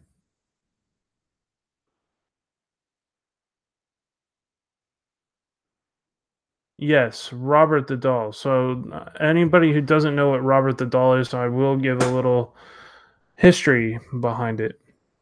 Take a look at Robert the Doll. He sits under a lock and key in a glass case in the basement of a museum in Key West, Florida. At first glance, Robert may seem like like a haunted children's doll, but it can be deceiving because Robert the doll is the most haunted doll in the world. In 1897, a family named Otto lived in the house in Key West. They opened up a plantation and had a lot of servants working for them who treated who they treated very very badly. One of the servant girls gave their son Gene a present of a doll. What the Ottos didn't realize is this servant girl knew voodoo and black magic. Gene's full name was Robert Eugene Otto, and his parents had always called him Gene. They decided to give the doll a real name, Robert. Many strange things began to occur in the Otto household. Neighbors claimed to see Robert moving about through the window to window. The family When the family were out, Jean began to blame Robert for his mishaps that would occur. Ottos claimed that they could hear the doll giggle. They swore they caught glimpses of him running through the house. Jean began to have nightmares and scream out through the night, and when his parents would enter the room, they would find furniture overturned and the child in fright. The Robert at the foot of the bed with his glaring gaze. Robert did it, Jean would cry. The doll eventually was put up in the attic where he had resided for many years, but Robert had other plans. Visitors entered the house could hear something walking back and forth in the attic, strange giggling, and guests no longer wanted to stay in the Otto home. Jean Otto died in 1972 and the house was sold to a new family. The story of Robert the doll died down, but Robert waited patiently up in the attic to be discovered once again. The 10-year-old daughter of the new owners was quick to find Robert in the attic, but it was not long before Robert unleashed his new displeasure on the child. The little girl claiming that the doll tortured her, made her life a living hell. Even after more than 30 years, steadfastly claims that the doll was alive and wanted to kill her. Robert is dressed in his white sailor suit, clenching a stuffed lion. He lives quietly and comfortably, while guarded in the Key West Monello Museum. Employees of the museum say Robert is still up to his old tricks today. Robert the doll has served an inspiration for movies such as Chucky in the Child's Play movies. So, guys, that's the inspiration behind. Hey, Herman, how's it going? Thank you so much for the raid. Thank you so much, Beth. How are you? Well, I really appreciate the raid, Herman. I will make sure I get you back. Herman the Great Raid. All right, what the hell? Oh, nice. Yeah, I saw that spike.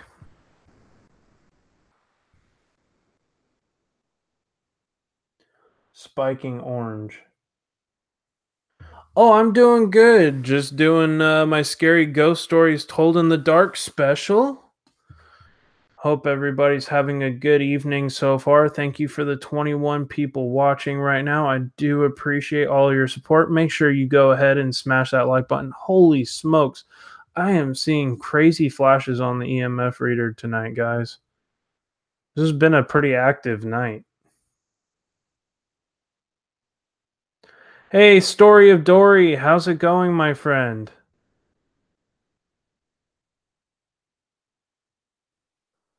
All right, hold on just a second, guys.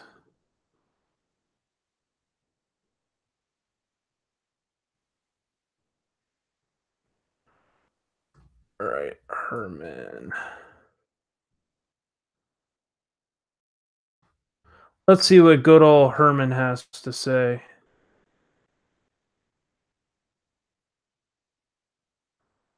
I think we should do a return raid on Herman the Great. How's that sound?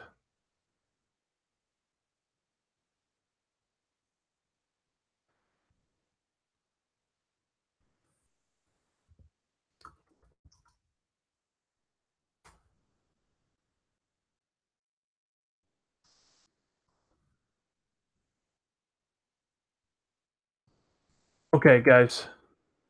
Since Sharpshooter is actually in both streams at the same time, that's pretty funny. So I'm going to grab. Uh, hold on, I'm gonna grab the audio here in just a second. So, guys, please go to this link right here. That's Herman the Great's live stream. Make sure you smash his like button and put in HSFL or hashtag HSFL raid. So go and share the love back to Herman the Great. Make sure you go support his channel as well. He's an awesome YouTuber, another Californian. My friend, I love you, bro. You're a good bro, and you're an amazing friend of mine as well. So James is awesome. He's awesome. Jake's a lot extraordinary. Oh, he's Canadian.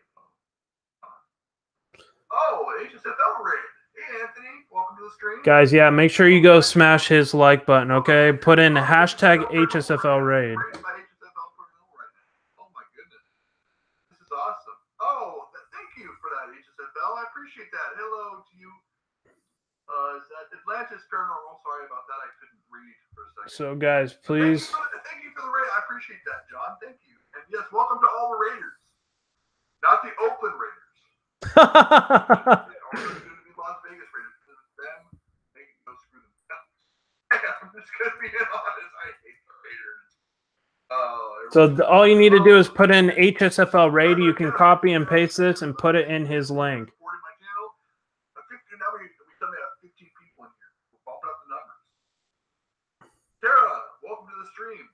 Texas Life Julie, welcome to the stream. Unearthly Wandering. Guys, make sure you go support Herman the Great if you haven't already. He is an awesome YouTuber and a great supporter of HSFL Paranormal. He has been there from the beginning of my channel, and he has just been nothing but helpful.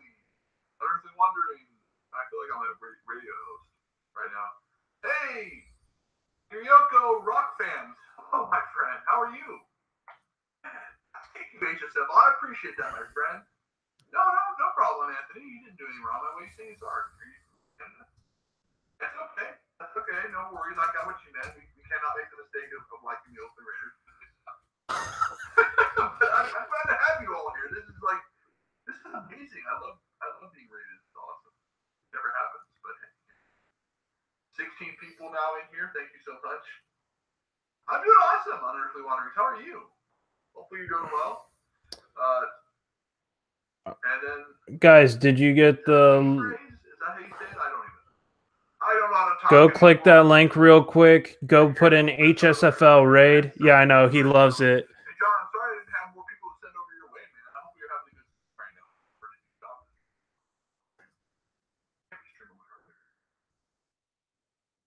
That's your like button.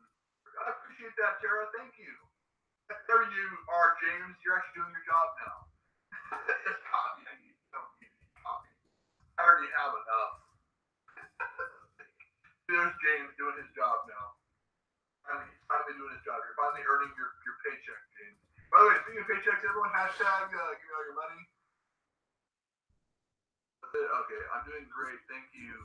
Don't forget to like us. Oh, thank you so much, Unearthly Wandering. So he is a awesome YouTuber. Everybody, make sure you do check out his channel. He's got an amazing channel. He's a comedian and he's from Fresno. If you want me to be totally honest, by the way, I now have let's see, I'm almost at 1.9K. That's good, DJ. I haven't seen you in a while. Oh my god. So he loves it. So thank you guys for participating and helping his channel out. He is an amazing YouTuber. I don't know. Tell me if I'm saying it even close to right. Maybe it's phrase. I don't know. I never know. I just know that I'm nuts. Yeah, he has a great live stream. He's just super wacky. I love that guy. He's awesome. Me and him are really good Facebook friends. We're hoping to eventually kind of do a collaboration since we're both live in California. Yeah, he is super, super stoked about it. So thank you guys so much for participating in the raid. Do appreciate all of you guys who went and supported him. He is a awesome YouTuber. So I want to get back to the stories. I hope that helped you, Herman. Love you, brother. Hope you have a great rest of your evening and a great rest of your live stream.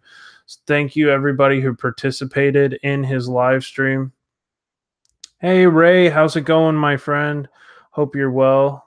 Oh, you're in both streams? Nice. Yeah, he is a great YouTuber, guys. Make sure you go check his channel out.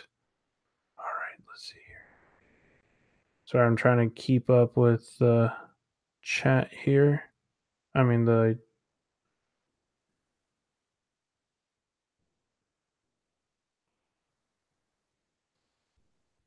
Okay.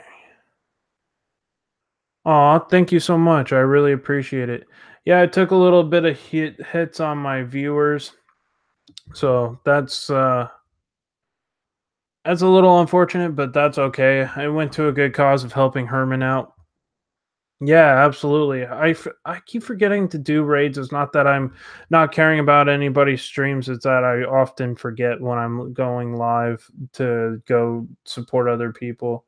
Good job getting rated by HSFL Paranormal, said the Egyptian Gamer Geek. Let's see. Yes, that was a lot of fun. Thank you. Okay. Yes. All right. So let me get back here. Close these out. So that wasn't that scary, but it was based off of Robert the Doll.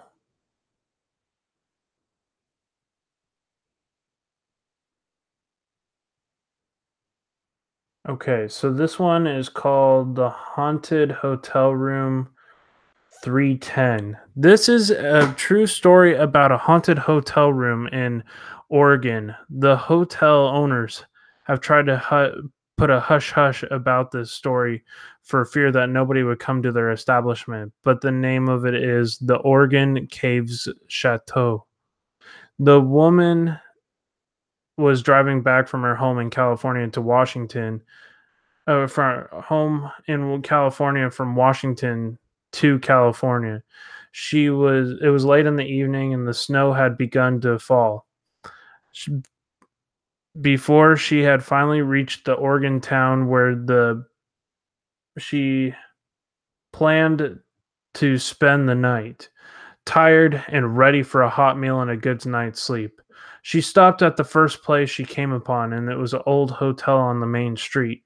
The lobby had a musty odor, and the seedy clerk behind the desk signed her in. The room was on the third floor, number 310. The elderly bellhop helped her with her luggage. As he opened the door, a blast of hot air struck the woman in the face. With the hot air came something else. She could not define it, but the room was filled with dread. It was heavy and depressing, she explained. The strong scent of the evil that was in the room. She felt as if she was about to faint. All she said was, "It's awfully hot." The bellhop tinkered with the radiator knobs, and he opened the windows and left. The room began to cool off, but the feeling of despair and dread grew stronger. It centered around the open square in the back window space. Make sure I'm still alive. Make sure it's going good. Okay.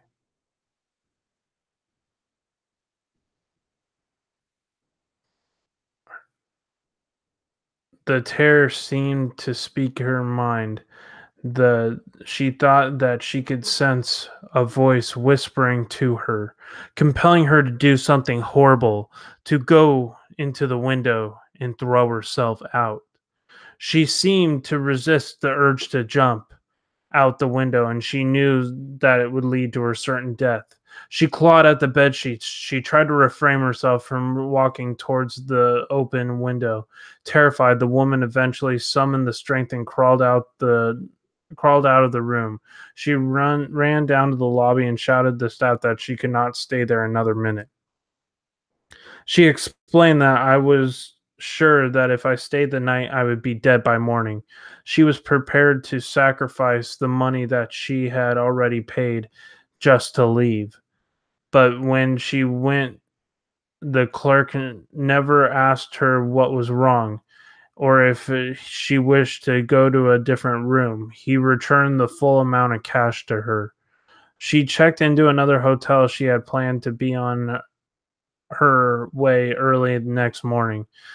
Instead, decided to stay over one day and look over the history of the old hotel to see if she could discover any reason for her terrifying experience there. She visited the old library and made a few inquiries. An elderly librarian sat behind the desk. "I'm just wondering," the old woman said tentatively, "did anything shocking happen in the old hotel?" The librarian looked at her strangely. "How did you come upon the history?" she said. It took it took the hotel a long time to squash the story. The librarian went on to tell that what had happened. One evening back in 1948, a couple had checked into the hotel as Mr. and Mrs. Oscar Smith. The next morning, hotel employees found the young woman's body laying on the sidewalk outside beneath the room 310. The man had registered as her husband had also disappeared. As first, it was resulted as a suicide, the librarian concluded, but then they pried open her fist and clutched a handful of dark curly hair not known to her. She had made a search, so they made a search for the murderer, but yet he was never found. By the way, the librarian suddenly added, "It isn't a coincidence. It all happened on November 5th, 40 years ago yesterday." Wow. That place sounds like one hell of an awesome place to investigate, guys. Egyptian Gamer Geek, how's it going, my friend? Wow. Did you guys see the meter go off again like that? What is going on? They like that story. Spirits, if you like that story, can you spike the meter again? Hmm. Hmm.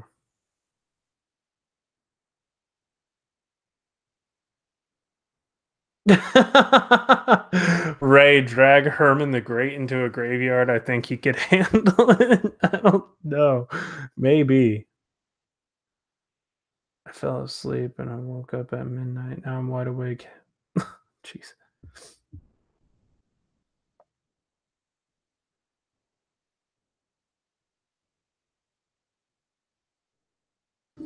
Yeah, the spirits often like when I talk about paranormal stuff. Thank you for the 15 people still watching, guys. I am only one like away from 40 likes.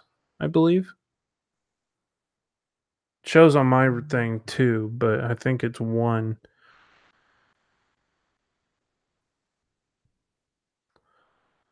Right. Egyptian Gamer Geek. All right. 18 people watching. Yeah, this thing spikes. My house is very, very active. Play it back. Okay.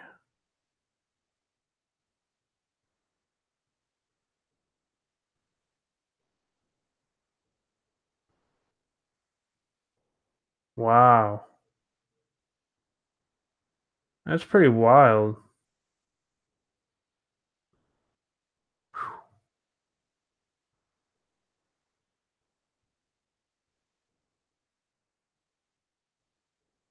Yeah, that's crazy. I saw that. That was insane. Yeah, that's the meter's really, really active tonight. It always is during this stream. I swear, they love the ghost stories.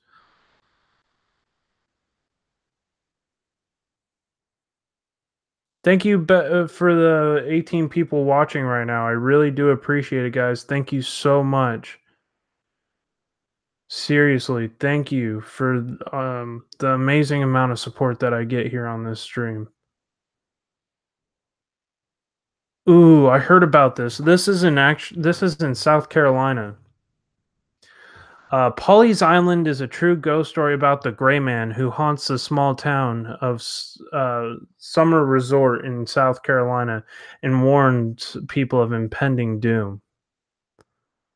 They say the gray man always appears on Polly's Island shortly before a deadly storm. He warns of impending danger of a small island of its residents. He appears as a shadowy figure dressed in gray clothing, standing on the beach or amongst some sand dunes, waving at people shortly before vanishing in front of their eyes. People have seen the gray man and heeded his warnings, always survived the storm. They say he lives because he was unable to save his own. He was once the son of a rich man. I'm buffering. Hopefully, I'm not losing the stream. Is the stream having issues?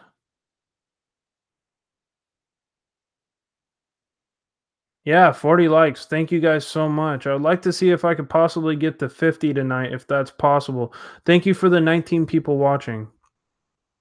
Thank you guys, seriously. All right. He was once the son of a rich man who owned the Pelican Inn on Polly's Island. One evening, he was going to visit his girlfriend who lived on the other side of the island. He just returned from the long voyage out to sea and planned to marry her. The young woman waited and waited for him to arrive, but he never came. As the young man was traveling down the road, he was eager to see his girlfriend. He took a shortcut through the marsh. His horse stumbled and fell and threw him off. I think we lost Elaine K. Oh, okay. Oh, gotcha. Oh, shoot. What happened? Okay. He realized that he was standing in quicksand. Despite his best efforts, he was not able to free himself and died a lonely death, sinking into the sand. A young girl was devastated by the news, and it drove her mad. She spent countless hours walking frivolously along the beach in Polly's Island, mourning her lost lover. One windy afternoon, she was walking out and saw a man dressed in all gray. She was looking over the water. She got a closer look and he started waving at her. Her stomach began to tighten and she recognized him. It was her dead fiance. She couldn't believe her eyes. Suddenly, a wave burst from sea and enveloped him, and then he was gone. The gray man had disappeared. The young woman was terrified and said that her family told her family what she had seen. Her parents thought she was losing her mind, so they took her to a doctor in the mainland. That night, a hurricane struck the coast, and the ocean was tossed by the waves. They called it the Great Hurricane, and its violent winds destroyed nearly everything on the island. The next day, the girl and her parents returned. Polly's Island was in ruins. Over 300 people had lost their lives, most of them dragged out to sea by the rolling waves. There was wreckage strewn all about, but the girl's house seemingly was left alone and untouched by the storm. It was as though it was protected by an unseen force. She was convinced that her dead lover had returned her and saved her from the horrible fate. Ever since then, the gray man has been seen before every major storm, warning people to take shelter. In 1893, a family saw the gray man silently waving at them. They fled the island and survived the great hurricane that killed an estimated of 1,500 people. In 1954, a newlywed couple went to Polly's Island for their honeymoon. One day they spotted the gray man. He was dressed in rumpled gray clothing and a gray hat which hid his face. Suddenly, the man disappeared. The couple left the island, and the hurricane struck soon after, killing 95 people and destroying 15,000 homes. In 1989, a husband and wife were walking along the beach. They saw the tall man dressed in gray amongst the dunes. As they approached him, he suddenly vanished. The couple knew about the legend, so they promptly packed their bags and fled the island. A hurricane, known as Hugo, struck the coast in 1989, killed 76 people along its path. So if you ever take a vacation to Polly's Island, keep an eye on the beach and look out for the grave man. If you see him waving at you, take his warning. It might just save your life. You may have a spirit there, Tara.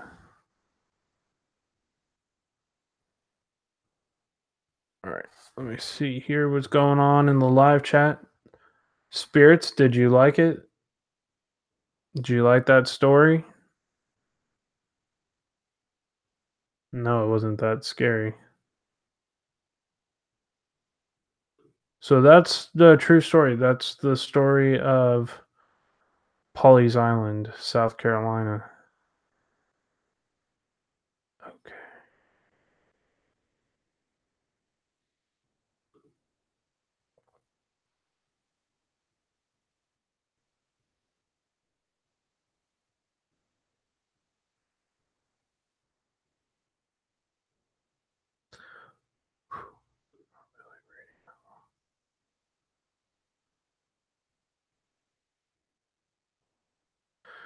This one's called The Child's Eyes. Yeah, I don't think they care whether it's day or night here, to be honest. Just crazy energy here all the time.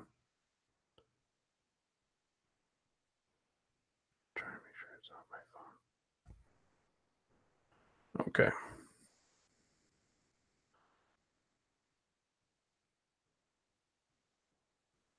I don't know if they sleep or not, to be honest.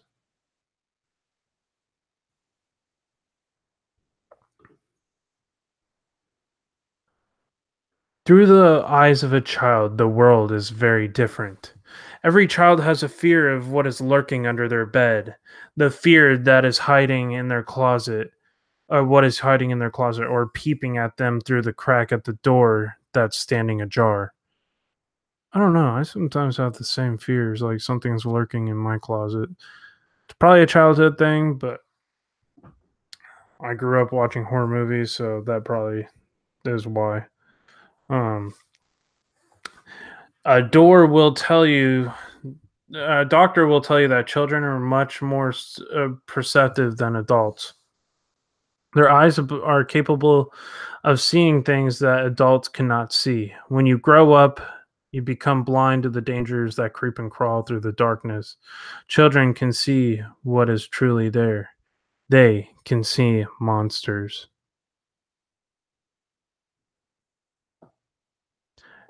If you know where to look for just one night through a child's eyes, you would know what fear truly is. If you were able to see again, the things that you dimly remember from your childhood. Sorry. Imagine how very terrifying that could be. Can you remember the sleepless nights that the sleepless nights burrowing under your covers, shaking and shivering in the darkness, afraid to move, afraid to make a sound, and afraid to breathe? Those are the nights that adults forget. The nights when you could cover yourself in completely with blankets so the monsters couldn't get to you. The nights that you would hold your breath so the monsters couldn't hear you, and the night you would lay as still as possible so you wouldn't attract their attention. I know you remember those nights. The only thing that would protect you was the light, a bright light. You slept with the light on, it made you safe.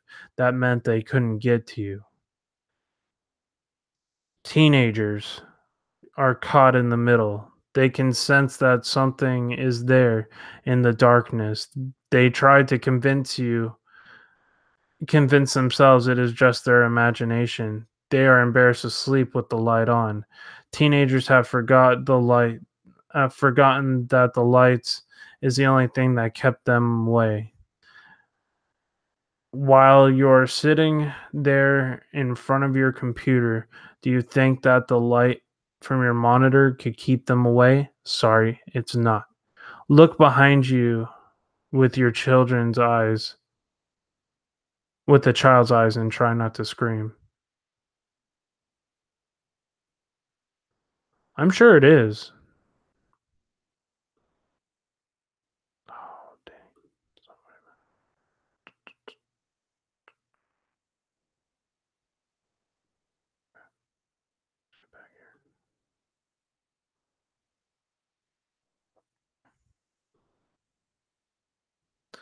Okay, so here is.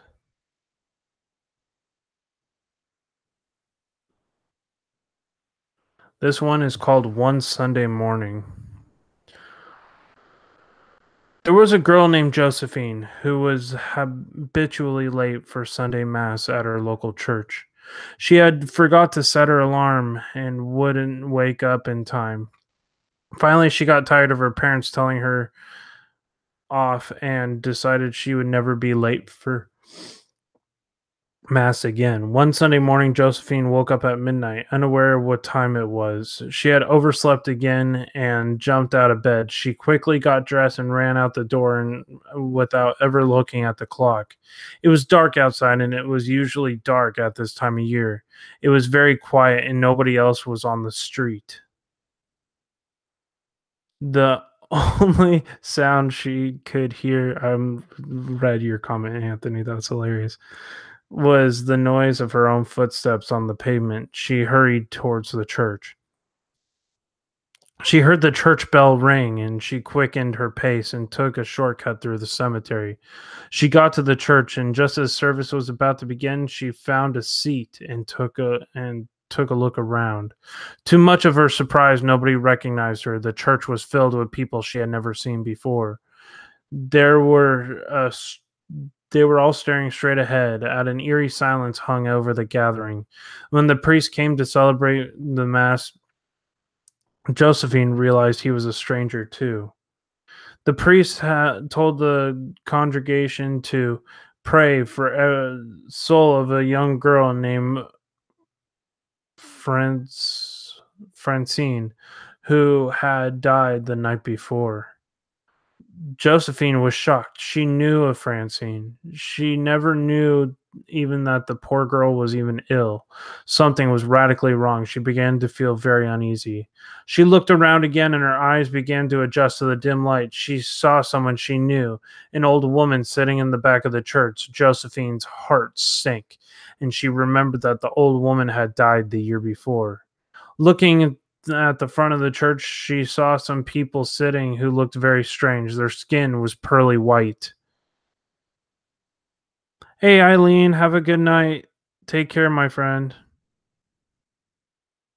One of them tucked in his turned his head, and Josephine realized to her horror that he was nothing but a skeleton in a suit, and the skull and some bones.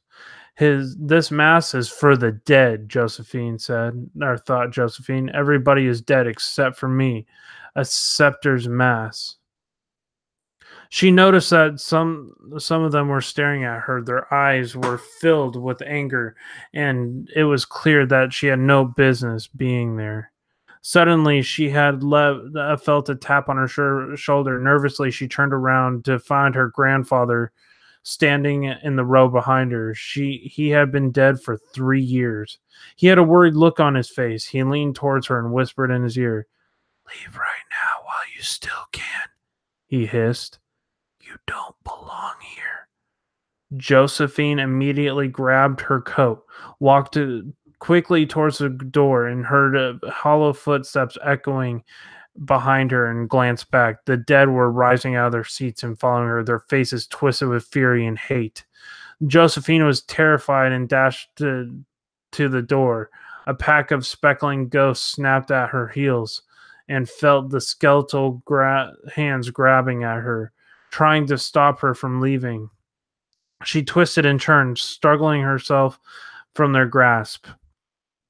Her coat was ripped off and her hat was snatched from her head just as she managed to slip out the door, screaming and crying about almost out of her mind with fear. Josephine ran home to tell her parents what had happened. Later that day, someone came to the house holding what was Josephine's coat and hat. They had been found in the cemetery, torn to shreds.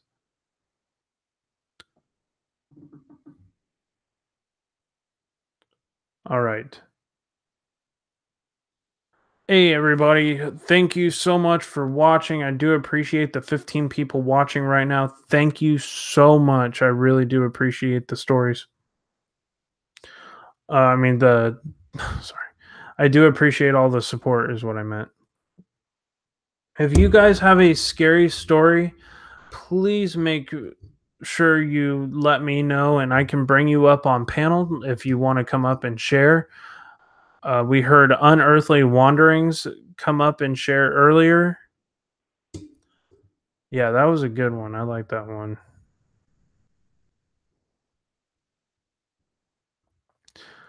All right.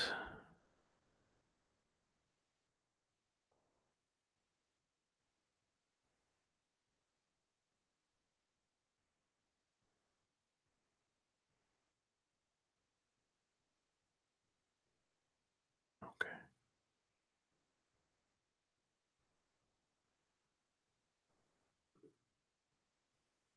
Hey, how's it going, Kenneth the Kentucky fam? How's it going, my friend? Welcome to the stream. I hope you're doing well tonight. All right.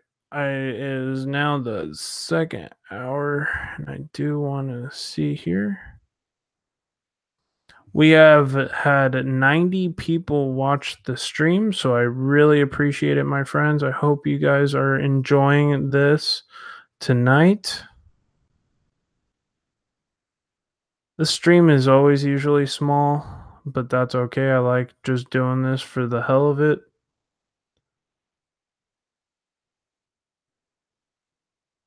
Native Grammy. Miss Oh, it's okay. No problem, Native Grammy. Yeah, I totally understand. Take your time. Drama happens to the best of us.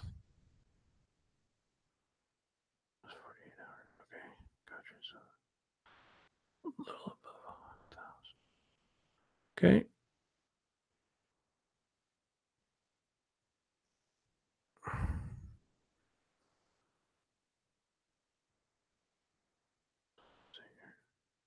I'll replay it.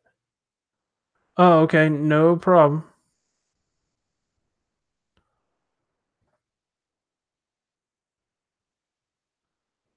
Let's see here. 16 people watching. I really do appreciate it, my friends. I hope everybody's doing well tonight and enjoying these creepy stories. Hopefully, I didn't miss anybody.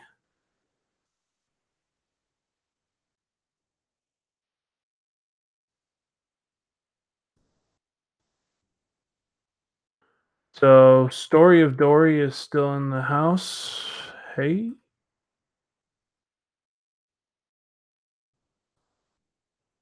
The Cool Dudes, hello. The Sharpshooter and the Man Fam, the Egyptian Gamer Geek.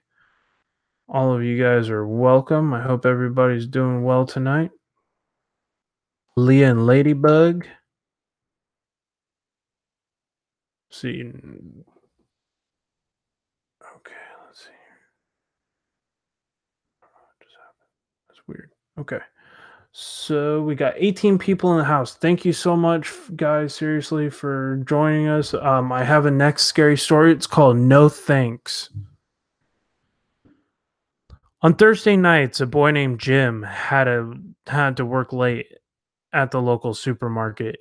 He worked as a stock boy in one of the malls outside of town. He was often the last to leave. By 8:30, his work was finished. He locked up the store and made his way home. By the time he got into the huge parking lot, it was almost empty.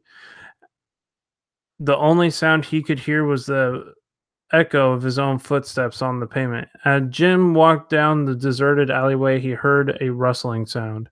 Suddenly, a man popped out of the shadows. His face was misshapen and deformed. "Hey, kid, get over here," he called in a low voice. The man held up his right hand, holding a long, shiny knife. The razor sharp blade glinted in the dim light. Jim stopped in his tracks. "Nice sharp knife," the man replied softly. "Don't panic," Jim told himself. He was shaking in his boots. The man took a few steps toward, revealed a row of rotten teeth. "Don't run," Jim told himself. "Just stay calm." "Nice sharp knife," the man repeated. The Just give him what he wants, Jim thought. "He'll let you go." The man came closer. He held up the knife. "Cuts nice and easy," said slowly. Jim stopped himself from screaming out loud. The man peered into his face. "Hey kid, want to buy a knife? Only $3. 2 for 5. Take it as a nice present for your mother." "No thanks," Jim said. She's already got one." He ran away as fast as his legs could carry him. Ooh, what would you guys do in that situation, guys? It's pretty scary. Just some dude you meet in an alleyway who has like a really messed up, distorted face, and he's holding knives and trying to sell them to you in an alley. That doesn't sound sketchy. I don't know what is.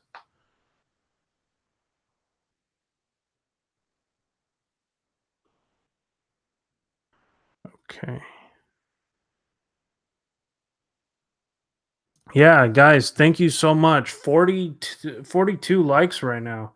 That is awesome. I really appreciate it, guys. Seriously. I couldn't have done this without you guys.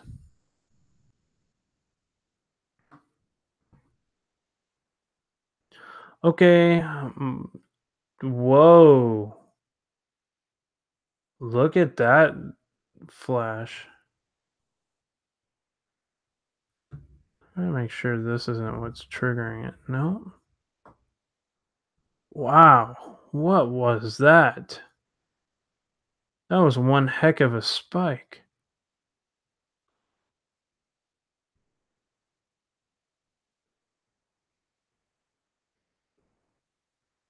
Is the knife hand raft? I don't think that was a real story.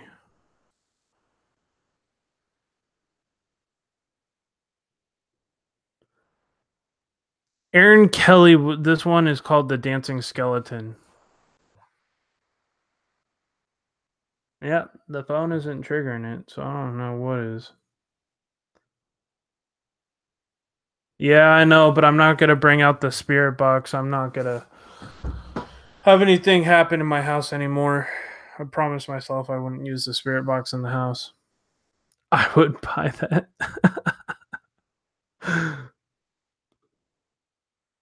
Aaron Kelly was dead. There was nothing anybody could do about it, and to tell the truth, nobody was scared. Aaron had been mean and unpleasant in his life, and folks were glad to see him go. Even his widow never shed a tear. She just bought a coffin, put Aaron in it, and buried him. But every night, Aaron got up out of his grave and came home. His family was sitting around the fire, and he walked in, looking dusty, dirty, and disheveled. He took a seat next to the window. "What is this all about? You're acting like somebody's dead." "Who's dead?" He looked at his widow, and she looked at him and said, "Oh my God." "Damn it, woman," said Aaron. "I asked you who was dead." She said, "You are," said his widow, shaking like a old cold dog in a wet sack. "Me? Dead?" Aaron said. "I don't feel dead. I feel fine." "I don't care how you feel," his widow said. "You look dead. You better get yourself back into that grave where you belong." "No," said Aaron. "I ain't going back to no grave until I ain't going back to no grave until I feel dead." "Oh my God," said the widow. "How long can a corpse last?" "Not long," said her brother. "Not in this hot weather. He can't last long." Yet, despite the widow and the weather and the heat and the rain and all, Aaron just kept lasting and lasting. He did from sun up until sundown, sat by the fire, rocking in his chair, warming his hands and feet. But his joints were dry and his back was stiff, and every time he moved, he cracked and cracked like an old dead tree in the wind. His widow could not collect his life insurance because Aaron swore to God he wasn't dead. He couldn't pay for the she couldn't pay for the coffin. Hold on. Just let me get back here. Sorry guys, I can't see the chat. I can see the chat already. Sounds good. Swore he wasn't dead. She could not pay for the coffin because she didn't get the life insurance. And the caretaker said he was going to take back the coffin unless it was paid for. The widow told Aaron, but Aaron did not care. "Do you miss me?" he asked. "Missed you?" said his wife. "How am I going to miss you? I ain't had no chance to miss you yet. You ain't gone." No one One night, the best fiddler in town came to court the widow. He had heard that Aaron was dead and wanted to marry her. He sat down on one side of the fire, and Aaron sat on the other, stretching his arms and legs all the time, creaking and cracking. At this time, he was so dried out, he was little more than a skeleton. "I'm wore out listening to the creak and crack," the fiddler said. "Something ought to be done." "How long are you going to put up with that dead corpse?" the widow asked. "How long do we got to wait until he molders? How long do we have to sit in front of this fire, you and me and him?" Aaron scratched himself and said, "This isn't very jolly. Let's be jolly. Let's dance." The fiddler got out his fiddle and began to play. Aaron stretched himself out and shook himself about, got up and took a step or two and began to dance a jig. When his old bones rattled, his teeth scraped, and his bald head wagged, and his arms flip-flopped around around the room he went.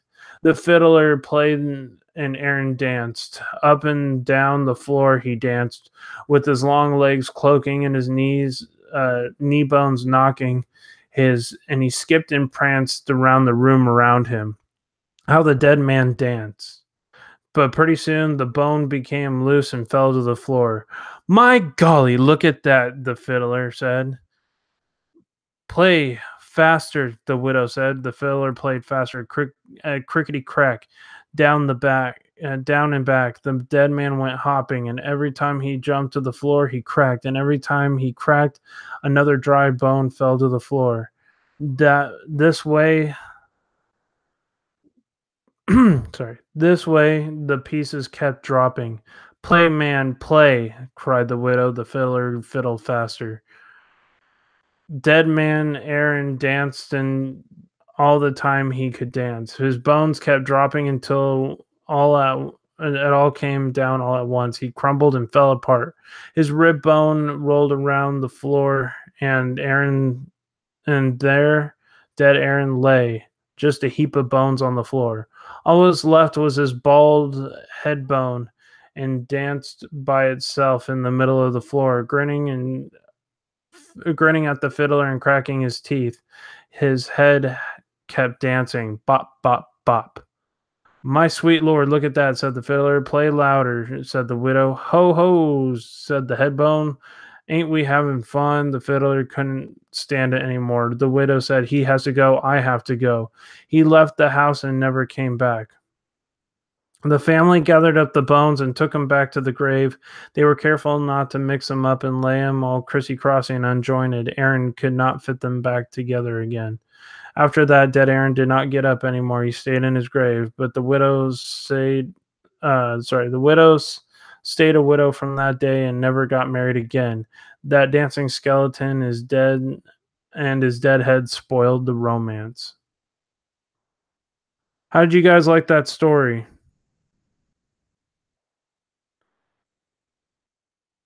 Yeah, absolutely. Oh, there was a spike. Oh, I love Krampus. Krampus is awesome.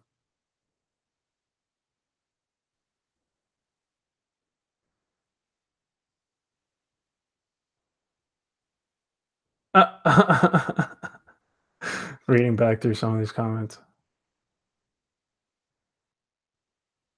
Yeah, exactly. Texas Life, Julie.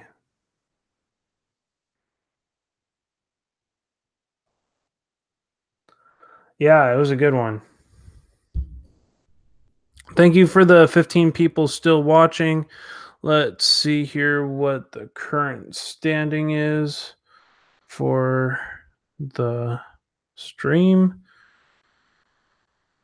I really do appreciate it. We've had over 100 viewers on this stream. Thank you so much. I really do appreciate all of your love and support. Let's see here. Back. Trying to read the comments here.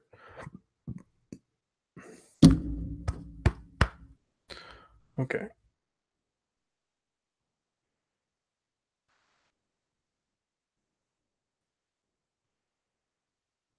Okay.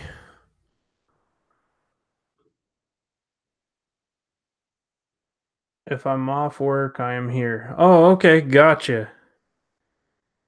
Thank you for the 16 people watching. If I'm ever dead, it will spike. I will spike it and spike it, read, and hold it. Gotcha.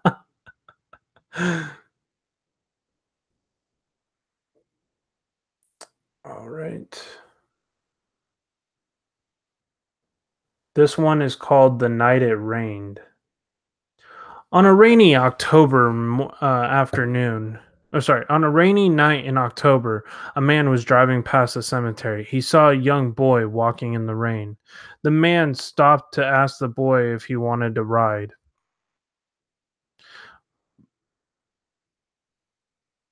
The boy approached the car. His face was pale and his clothes were wet. He was shaking like a leaf. He opened the door and got the passenger into the seat without saying a word. The man felt sorry for the boy and he gave him a red sweater to keep him warm. The boy's teeth were chattering and he was still shivering.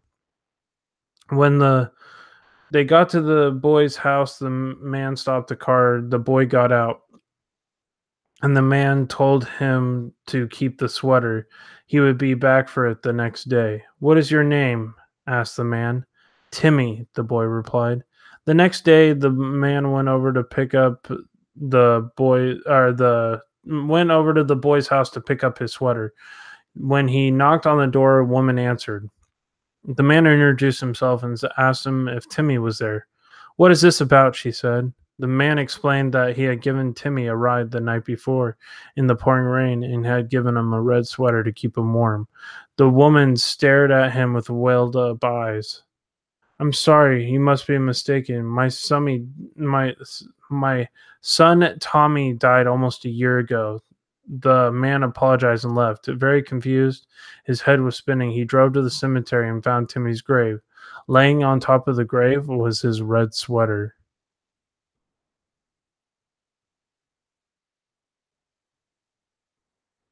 You're a quality technician for Chobani? Oh, wow, cool.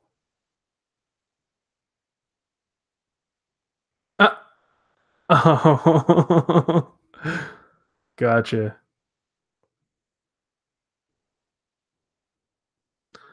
Yeah. Whew, that was a decent story right there. Okay.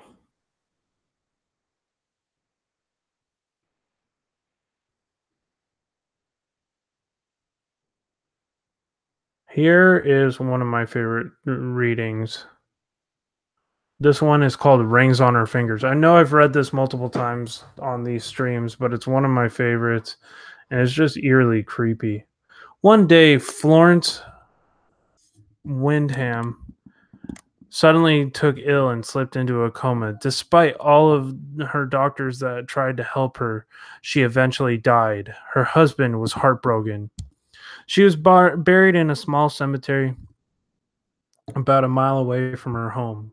In the middle of the night, the grave robbers broke into the cemetery. He was carrying a lantern and a shovel and began to dig her up. When the shovel eventually hit wood, he crammed down the grave and pried the coffin open. Holding up a lantern, he looked at the corpse and saw two red gold rings on the dead woman's fingers. He took her cold hand and began to rub off the rings, but they were stuck fast. He decided the only way to get the gold rings were to cut her fingers off. Taking a knife out of his pocket, he sliced off the finger with the first gold ring. Into his horror, it began to bleed. He heard a rustling sound from the woman's corpse begin to stir. Suddenly, it sat straight up in the coffin. Terrified, the man jerked backwards, accidentally dropping the lantern. He was in complete darkness and crouched down the grave, frozen in fear. And just then, he felt 10 cold fingers around his neck. The man let out a terrible scream and out of his grave as fast as he could. In a panic, he began to run, not darting back. Blinded by fear and confusion, he had no idea where he was going. He just kept running into the pitch darkness. In his horror, the man didn't realize that he was fleeing in the wrong direction. He went head over the cliff and fell down into the rocks below. He fell on his own knife, and it stabbed him right through his heart. The thief bled to death at the bottom of the cliff. Woo! Yeah. Scary. Let's see if the spirits react to that story. Spirits, did you like that story? If so, can you blank the meter?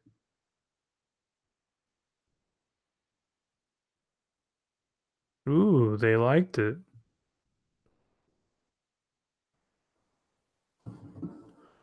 Yeah, it kind of does remind me of the Crypt Keeper or Grave Keeper.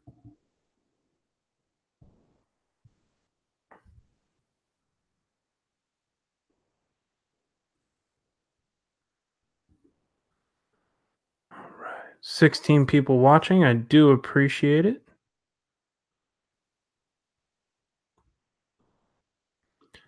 The Little Black Dog. There was an old man named Billy who claimed that he was being followed by a little black dog. It seemed to follow him wherever he went, and it would not leave him alone. Billy could often be seen hollering and cursing and throwing rocks, trying to drive the dog away. All the people in town thought he was crazy because there was no dog there. Whenever someone tried to tell Billy there was no dog to see, he would reply, "Maybe you don't see it, but I do. I'm crazier, and I'm not any crazier than you are." As the story goes, the first time Billy saw the dog, it was on the day he killed Salius Burton. Back in those days, the town was full of robbers and bandits. Everybody carried a gun, and the people were going around fighting each other and killing each other. Billy was a young man who, back in the day, hated Salius Burton. They had been feuding for years. One day, Billy saw a man riding towards him. As soon as their eyes met, the man went for his gun. Billy managed to get to his first and fired the first shot. He hit Salius Burton square in the shoulder, knocking him off his horse. Okay. The horse got a fright and ran off, leaving Salius Burton laying there in the dirt with a bloody arm and a broken back. His gun had fallen where he couldn't reach it, and he was just a sitting duck. He lay there on the ground, withering in pain and begging Billy not to kill him. Billy just looked at him and spit him in the face, then leveled his gun and killed him in cold blood. Salius Burton's little black dog came running after him and started licking the dead man's face. Then it laid out a painful whine and started to bark gnarly at Billy. Still in a murderous rage, Billy killed the black dog too and left both of the corpses laying in the road. Back then, there was no law in the town, and there was no sheriff or no deputies to arrest Billy. After the murder, he just walked home, drank a few beers, and went to bed. But all night long, he heard the little black dog whining outside of his cabin. Must be imagining things, Billy said to himself as he tossed and turned in his bed. I'm making sure I'm still alive here. All right, cool. The dog is dead. I know because I shot it myself. The next morning, when Billy woke up, he looked out his window and saw the dog staring at him, waiting for him outside. From that moment on, not a day went where he didn't see it outside. Drained. At night, the dog would be scratching at the door, barking to let him in. During the day, he would follow him around the town. Billy kept finding the black dog everywhere. When it was on his sofa, on the floor, in his bed sometimes, and even found him in his food. The whole house stank of dog. It ain't my imagination, Billy said. That's Cy Burton's little black dog. Things went on for many years, and then one morning in the middle of winter, the neighbors didn't see any smoke coming from Billy's chimney. When they went inside to check on him, he wasn't there. A few days later, they found his body lying behind the cabin. Billy had plenty of enemies, and at first it looked like somebody might have killed him, but there wasn't a mark on him. He was laying in the snow. There wasn't any footprints except for Billy's. The doctor couldn't find anything wrong with the body, and they couldn't figure out the cause of death. He said Billy might have died of old age or a heart attack or a cold. Nobody believed that, though.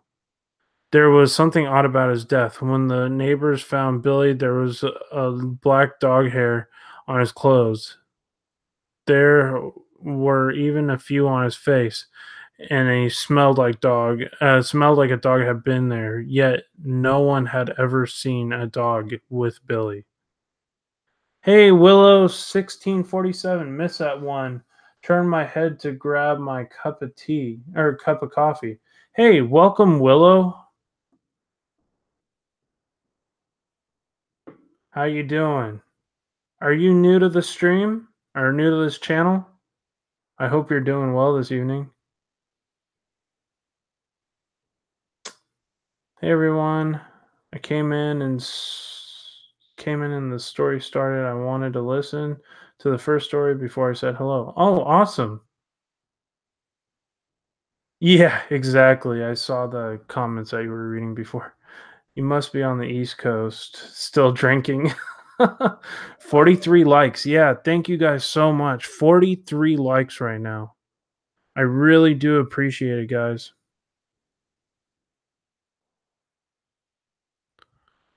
All right. We are about 30 minutes left of the live stream. I hope everybody's liked it. Oh, awesome. I'm so glad. How did you hear about my channel? Just curious. Wow. Okay. Hold on just a second. I want to try something real quick. Okay.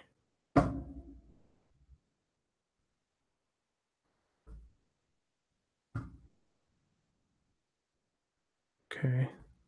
So that movement's not triggering the. I thought it was maybe the movement of this was triggering it. What the heck is triggering it? Okay, so that's the range so it's not my phone that was triggering it because my phone's too far away. That's strange. Hmm. Yeah, I definitely saw the spikes. That was pretty wild. So you see how when I get close to it, it starts affecting it, but my phone is pretty far away and my computer is decently far away where it's not triggering it. So I don't know what was triggering it to go all the way to red. That was strange, guys.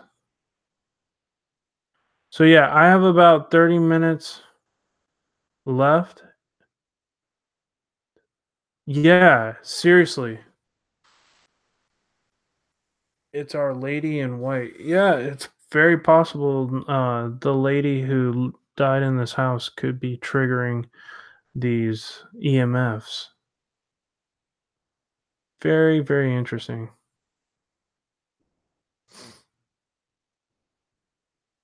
Hmm.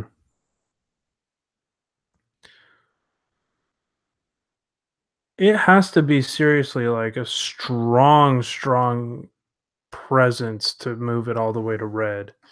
And there's nothing touching it, guys. I swear to God.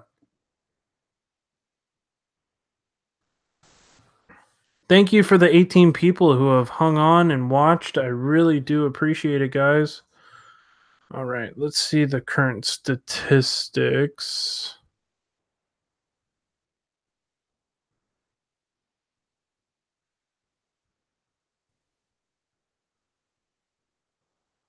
And again,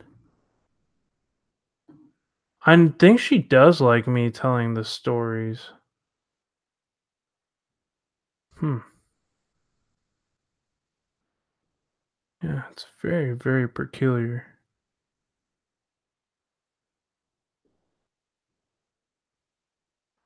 Oh, I'm sure they do feed off the energy in the stream. Absolutely. Wow.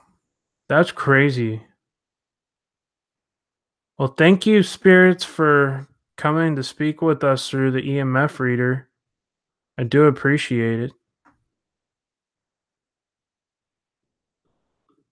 So you guys get to get story time and a paranormal investigation all in one. How neat is that? All right.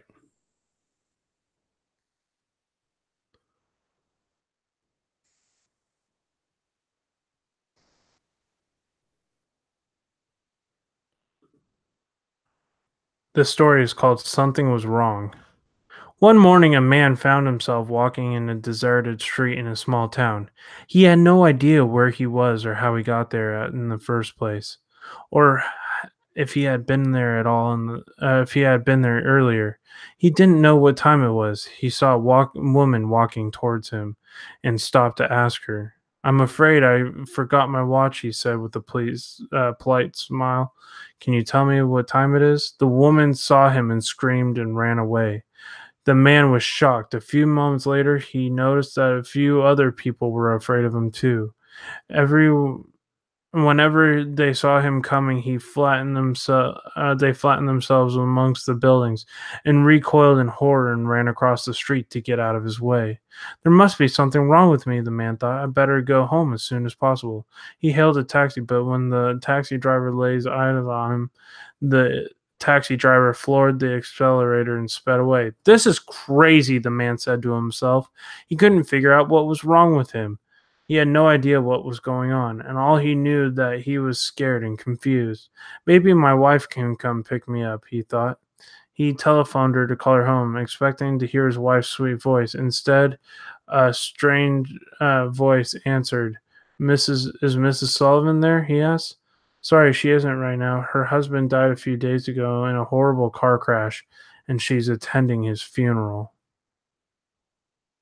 Have a good night, Irish Whiskey. Take care, my friend. I hope you have a great rest of your night. Another fellow Californian. Good to see you, buddy.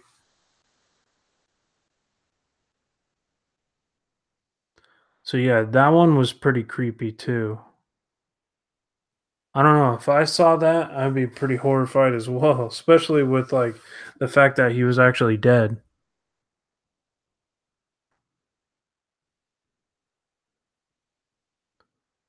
So if anybody doesn't know what this little pad is that my phone is laying on, this is actually how you charge the new iPhone, or one of the ways. So you can take it off the charger. It'll actually turn off. So there it is, charging. And you can actually see my logo as my screensaver.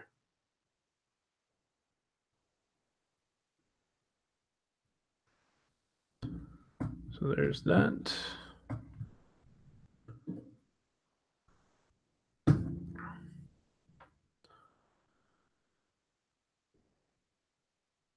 Yeah, this is one of the new wireless charging. It spiked when you did that. Yeah, it's strange. I don't know why it's spiking because it shouldn't. Let me see something real quick. Let me see if I turn it around again.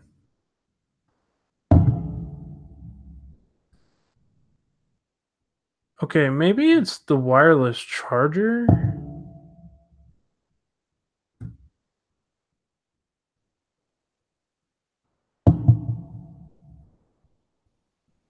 Yeah, it could be the wireless charger that might be sending some of the EMFs, but still, it wouldn't send it all the way to red. And if I put it over here, it shouldn't be affecting it at all. So, I mean, it could have been triggering some of the smaller EMFs, but not any of the big energy surges. Yeah, exactly.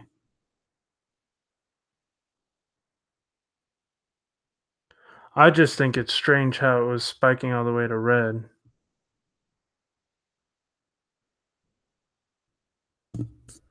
Right, exactly. So I don't understand how that was hitting red all of a sudden. So that's definitely something supernatural. Well, that's a lesson to us all. Next time I'll keep the phone on the other side and do like a little maybe control test. My phone's pretty charged actually, so I'm gonna put my phone up here now. See if that does anything. Let me know in the comment section if it still spikes. Tomorrow I have some new band equipment coming. I have a PA system for my new microphone. I have a new mic stand actually coming on Thursday, so the day after tomorrow, and then I have a new guitar amp coming tomorrow. So I'll be able to actually like do some like live music on the channel for my Monday meditations and maybe some other stuff. Now, if it spikes, it's definitely not your phone. Exactly, that's what I'm saying. Are there any spirits still here? If so, can you move the meter to red? Let us know you're here. I'm trying to just eliminate any issue. Yeah, no, that's not a joke. Oh yeah, my mic is super far away, and this microphone actually doesn't trigger the EMF reader.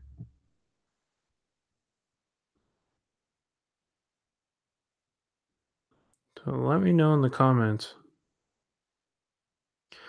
I've had nothing near it before, and it's gone off, so I'm not surprised that it's going all the way to red.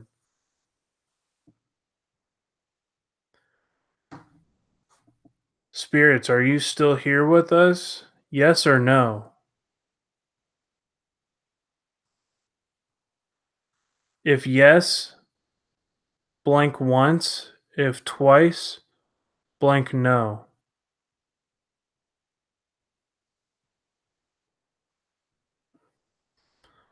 Uh,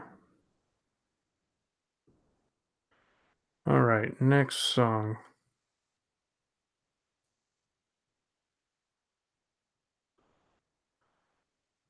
This one's called The Basket.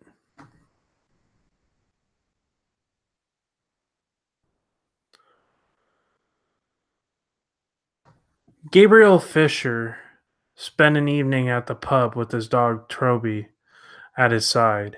It was just before midnight when when he finished his last drink and started to go home. Outside it was cold and frosty and as silent as the grave. He stood at a figure moving up in the distance ahead. The man walked down the road and saw his with his dog. He saw the woman walking in front of him. She was carrying a basket on her shoulder, and it was covered in a white cloth. When he caught up to her, he could see who it was. Or he looked to see who it was, but it was dark, and she was bundled up against the cold. It was hard to see her face. Throtty started to growl at her. "Good evening," Gabriel said. "What brings you here so late?" The woman didn't answer. He walked in silence for a while. Gabriel said, "May I carry your basket?" Without a word, the woman took off her shoulder and handed it to him. The woman from inside the basket, he heard a small voice say, "That's very nice of you." It was followed by wild laughter. Gabriel, who was startled, dropped the basket on the ground. The white cloth slipped off and rolled out the woman's severed head. He looked down and stared at the woman. It's your head!" he cried in horror. His dog, Trody, gave a howl and fled in terror. The woman stooped down to pick up her head, and Gabriel took off running too. The woman chased after him, holding her head in her hands. He could hear her footsteps behind him. She was gaining on him. Then he looked down and noticed something rolling beside him. It was her severed head. With a ghastly laugh, the head rolled in front of him, trying to trip him up. Gabriel managed to jump over it. He could hear the slap slap of the running footsteps behind him, and then he sprang into the air and sank. And then the head sprang into the air and sank into his ankle. Gabriel screamed with pain and shook the head off. He tried to run faster, but the woman's body and her head stayed right on his tail. The woman sprang into the air again to bite his leg and let out another terrible scream and kicked the head away. And then Gabriel came to a stream. With all of his effort, he leapt across it and kept running, not daring to look back until he got home. His dog Toady was waiting at the house when he returned. Gabriel looked back into the darkness, but the headless woman and her severed head were gone. Spike, what a head case.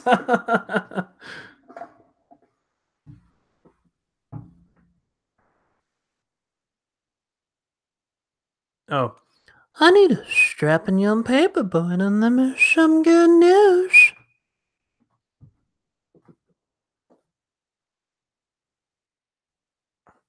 Oh, hi there, Chris.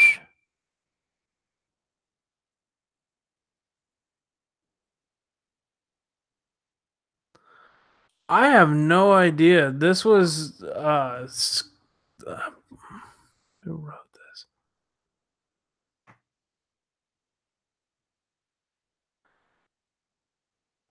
Alan Schwartz wrote this.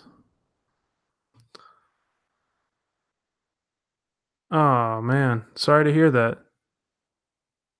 Welcome back. I got a popsicle for you. Oh man. I know some people say I do it a little too well. Wanna touch my popsicle? I got a whole shovel full of popsicles.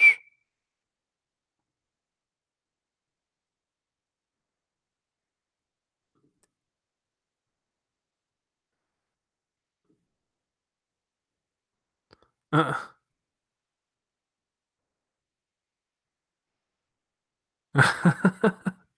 you sound just like him, I know. It's bad. Bet you can't find the money strapped to my thighs.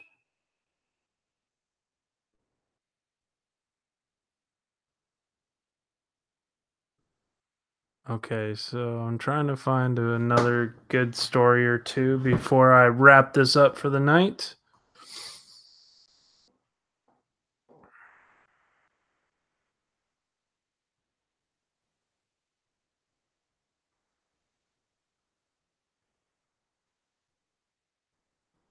Did I read Bride?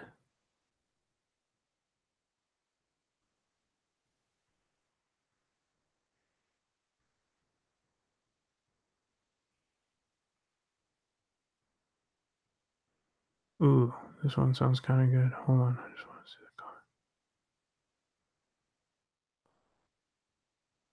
Well, they know who to come over if they ever need another voiceover actor.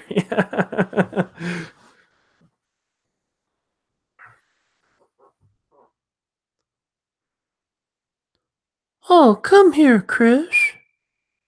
I just want to sniff your hair one more time. Mmm.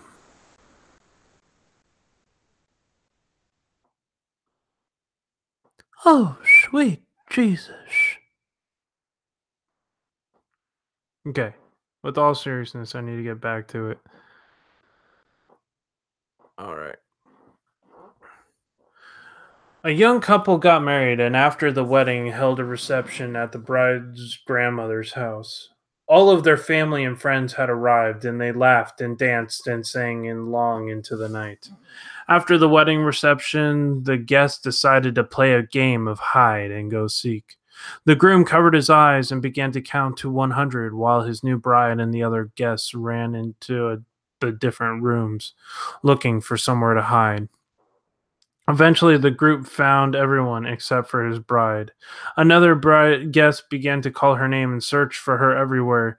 And search for the young woman. They began to grow more and more uneasy as they could not find a trace of her.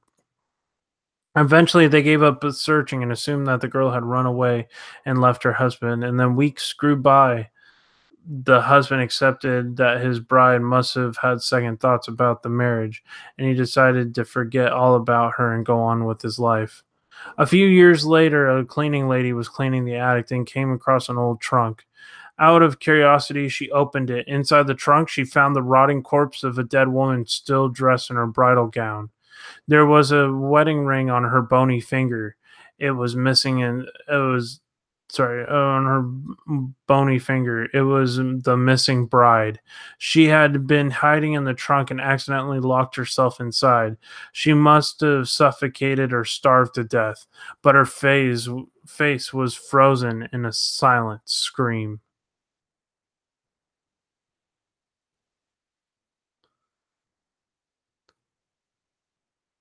Thank you guys so much for all the support. 13 people watching right now. I do really appreciate it. We got about 10 minutes left.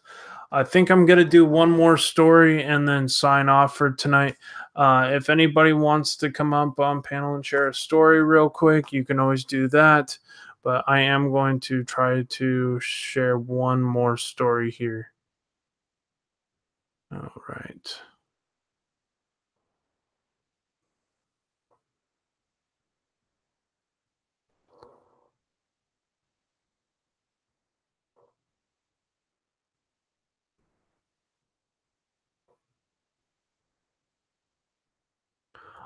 A man's a man died and his wife went to the funeral parlor to see her husband's corpse. When she saw him laying in the coffin in a blue suit, she started to cry.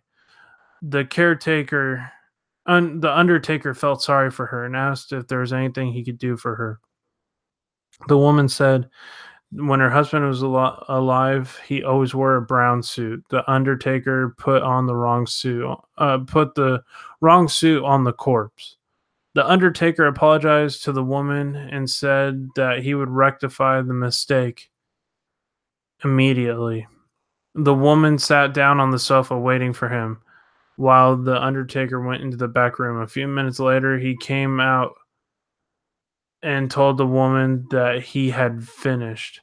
When she went into the back room, she saw her husband laid out peacefully in a coffin wearing his favorite brown suit. Now he looks just the way he did when he was alive.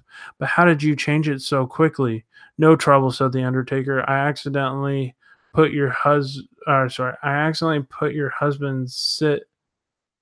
suit on another corpse. I just switched the heads. Oh my god. Are you kidding me? Like, you would actually admit that? That's wild. That's pretty sick, actually. So he just, like, cut off the heads and switched the. Oh, man, come on.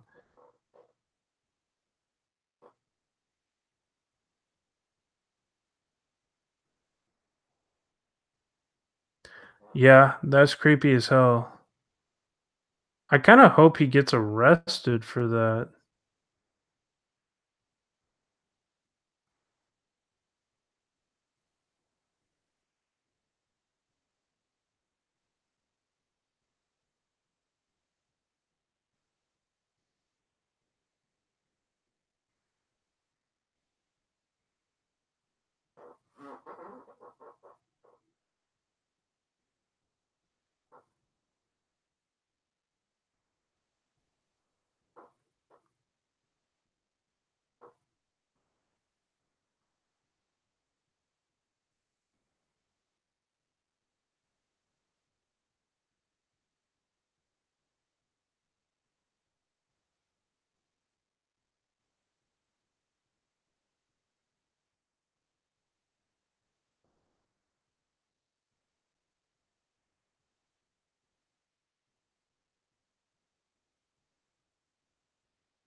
Yeah, that's just disgusting. Could you do it? No way. I don't think I could be an Undertaker. I don't know about you guys. Can you do another Herbert's voice? All right, I'll pull up like Herbert the Pervert quotes and I'll say them in his voice. You guys are sick.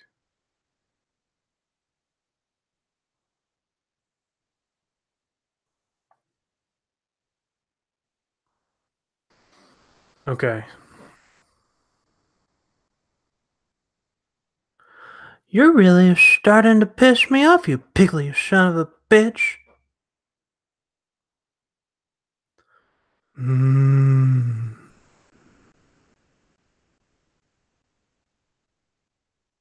I'm not gonna do the whole story in his voice.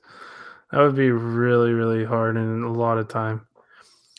Looks like the good Lord started us of a conversation starter.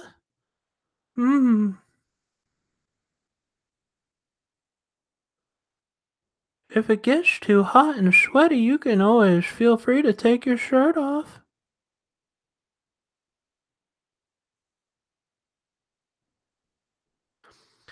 Don't mouth off to me, young man. I'll slap you right in your penis.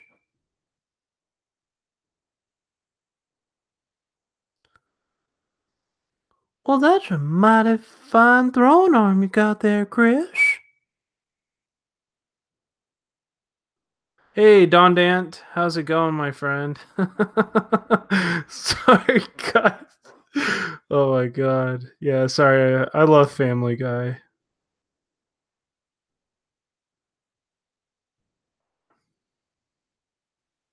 Well, I'll take this teddy bear. this ruler, this piece of string, and this cardboard box. Well, hush, bush, bagosh. It's a brand new paperboy. Mighty nice shack you're carrying. Oh, we got a fighter. Sharpshooter. Meg says, "No offense, Mr. Herbert, but I'm a 17-year-old girl and I don't need you here." Well, no offense to you, Meg, but you're a 17-year-old girl and I don't need you.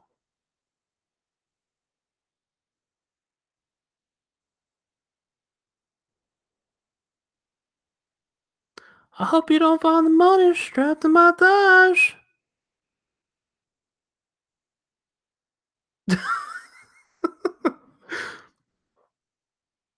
Oh, hi there, Chris.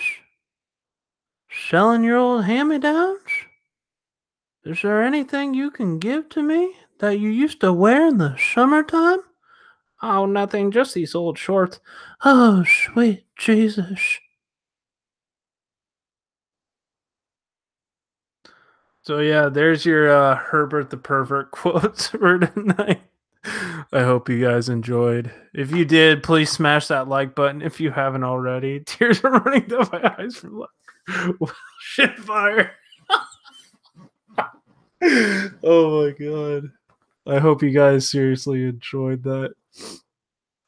That like hurts my throat to do some of the voices. Oh well. You should do this more often. Yeah, for sure.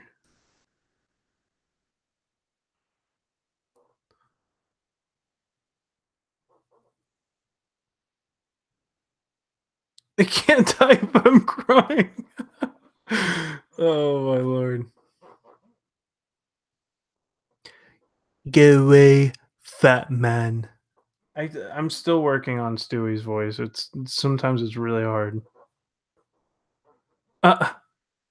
No problem. Not really the intention of this live stream, but I'm glad you guys had a good laugh.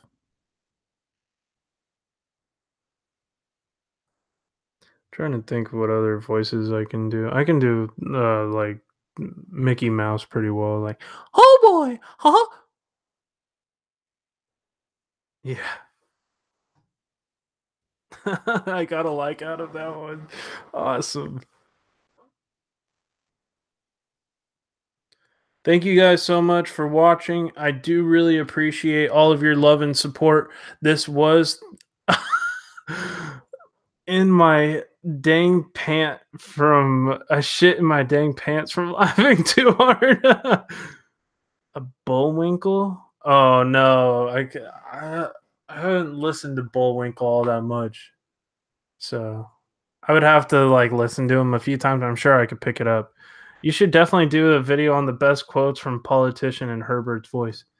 Well, my name is Donald J. Trump, and I do approve that message. So I need to like get more into the mode of it, but I can mimic Donald J. Trump pretty good. Awesome. I'm so glad everybody liked the stream. I just wanted to say I love you guys. I'm so glad that the internet decided to keep on the entire time. Thank you for all of your love and support. And I cherish every moment that I get to share here on HSFL Paranormal. Have a good night, y'all. Thank you so much for coming by. I hope everybody has a great rest of their night. Love and light. See you guys.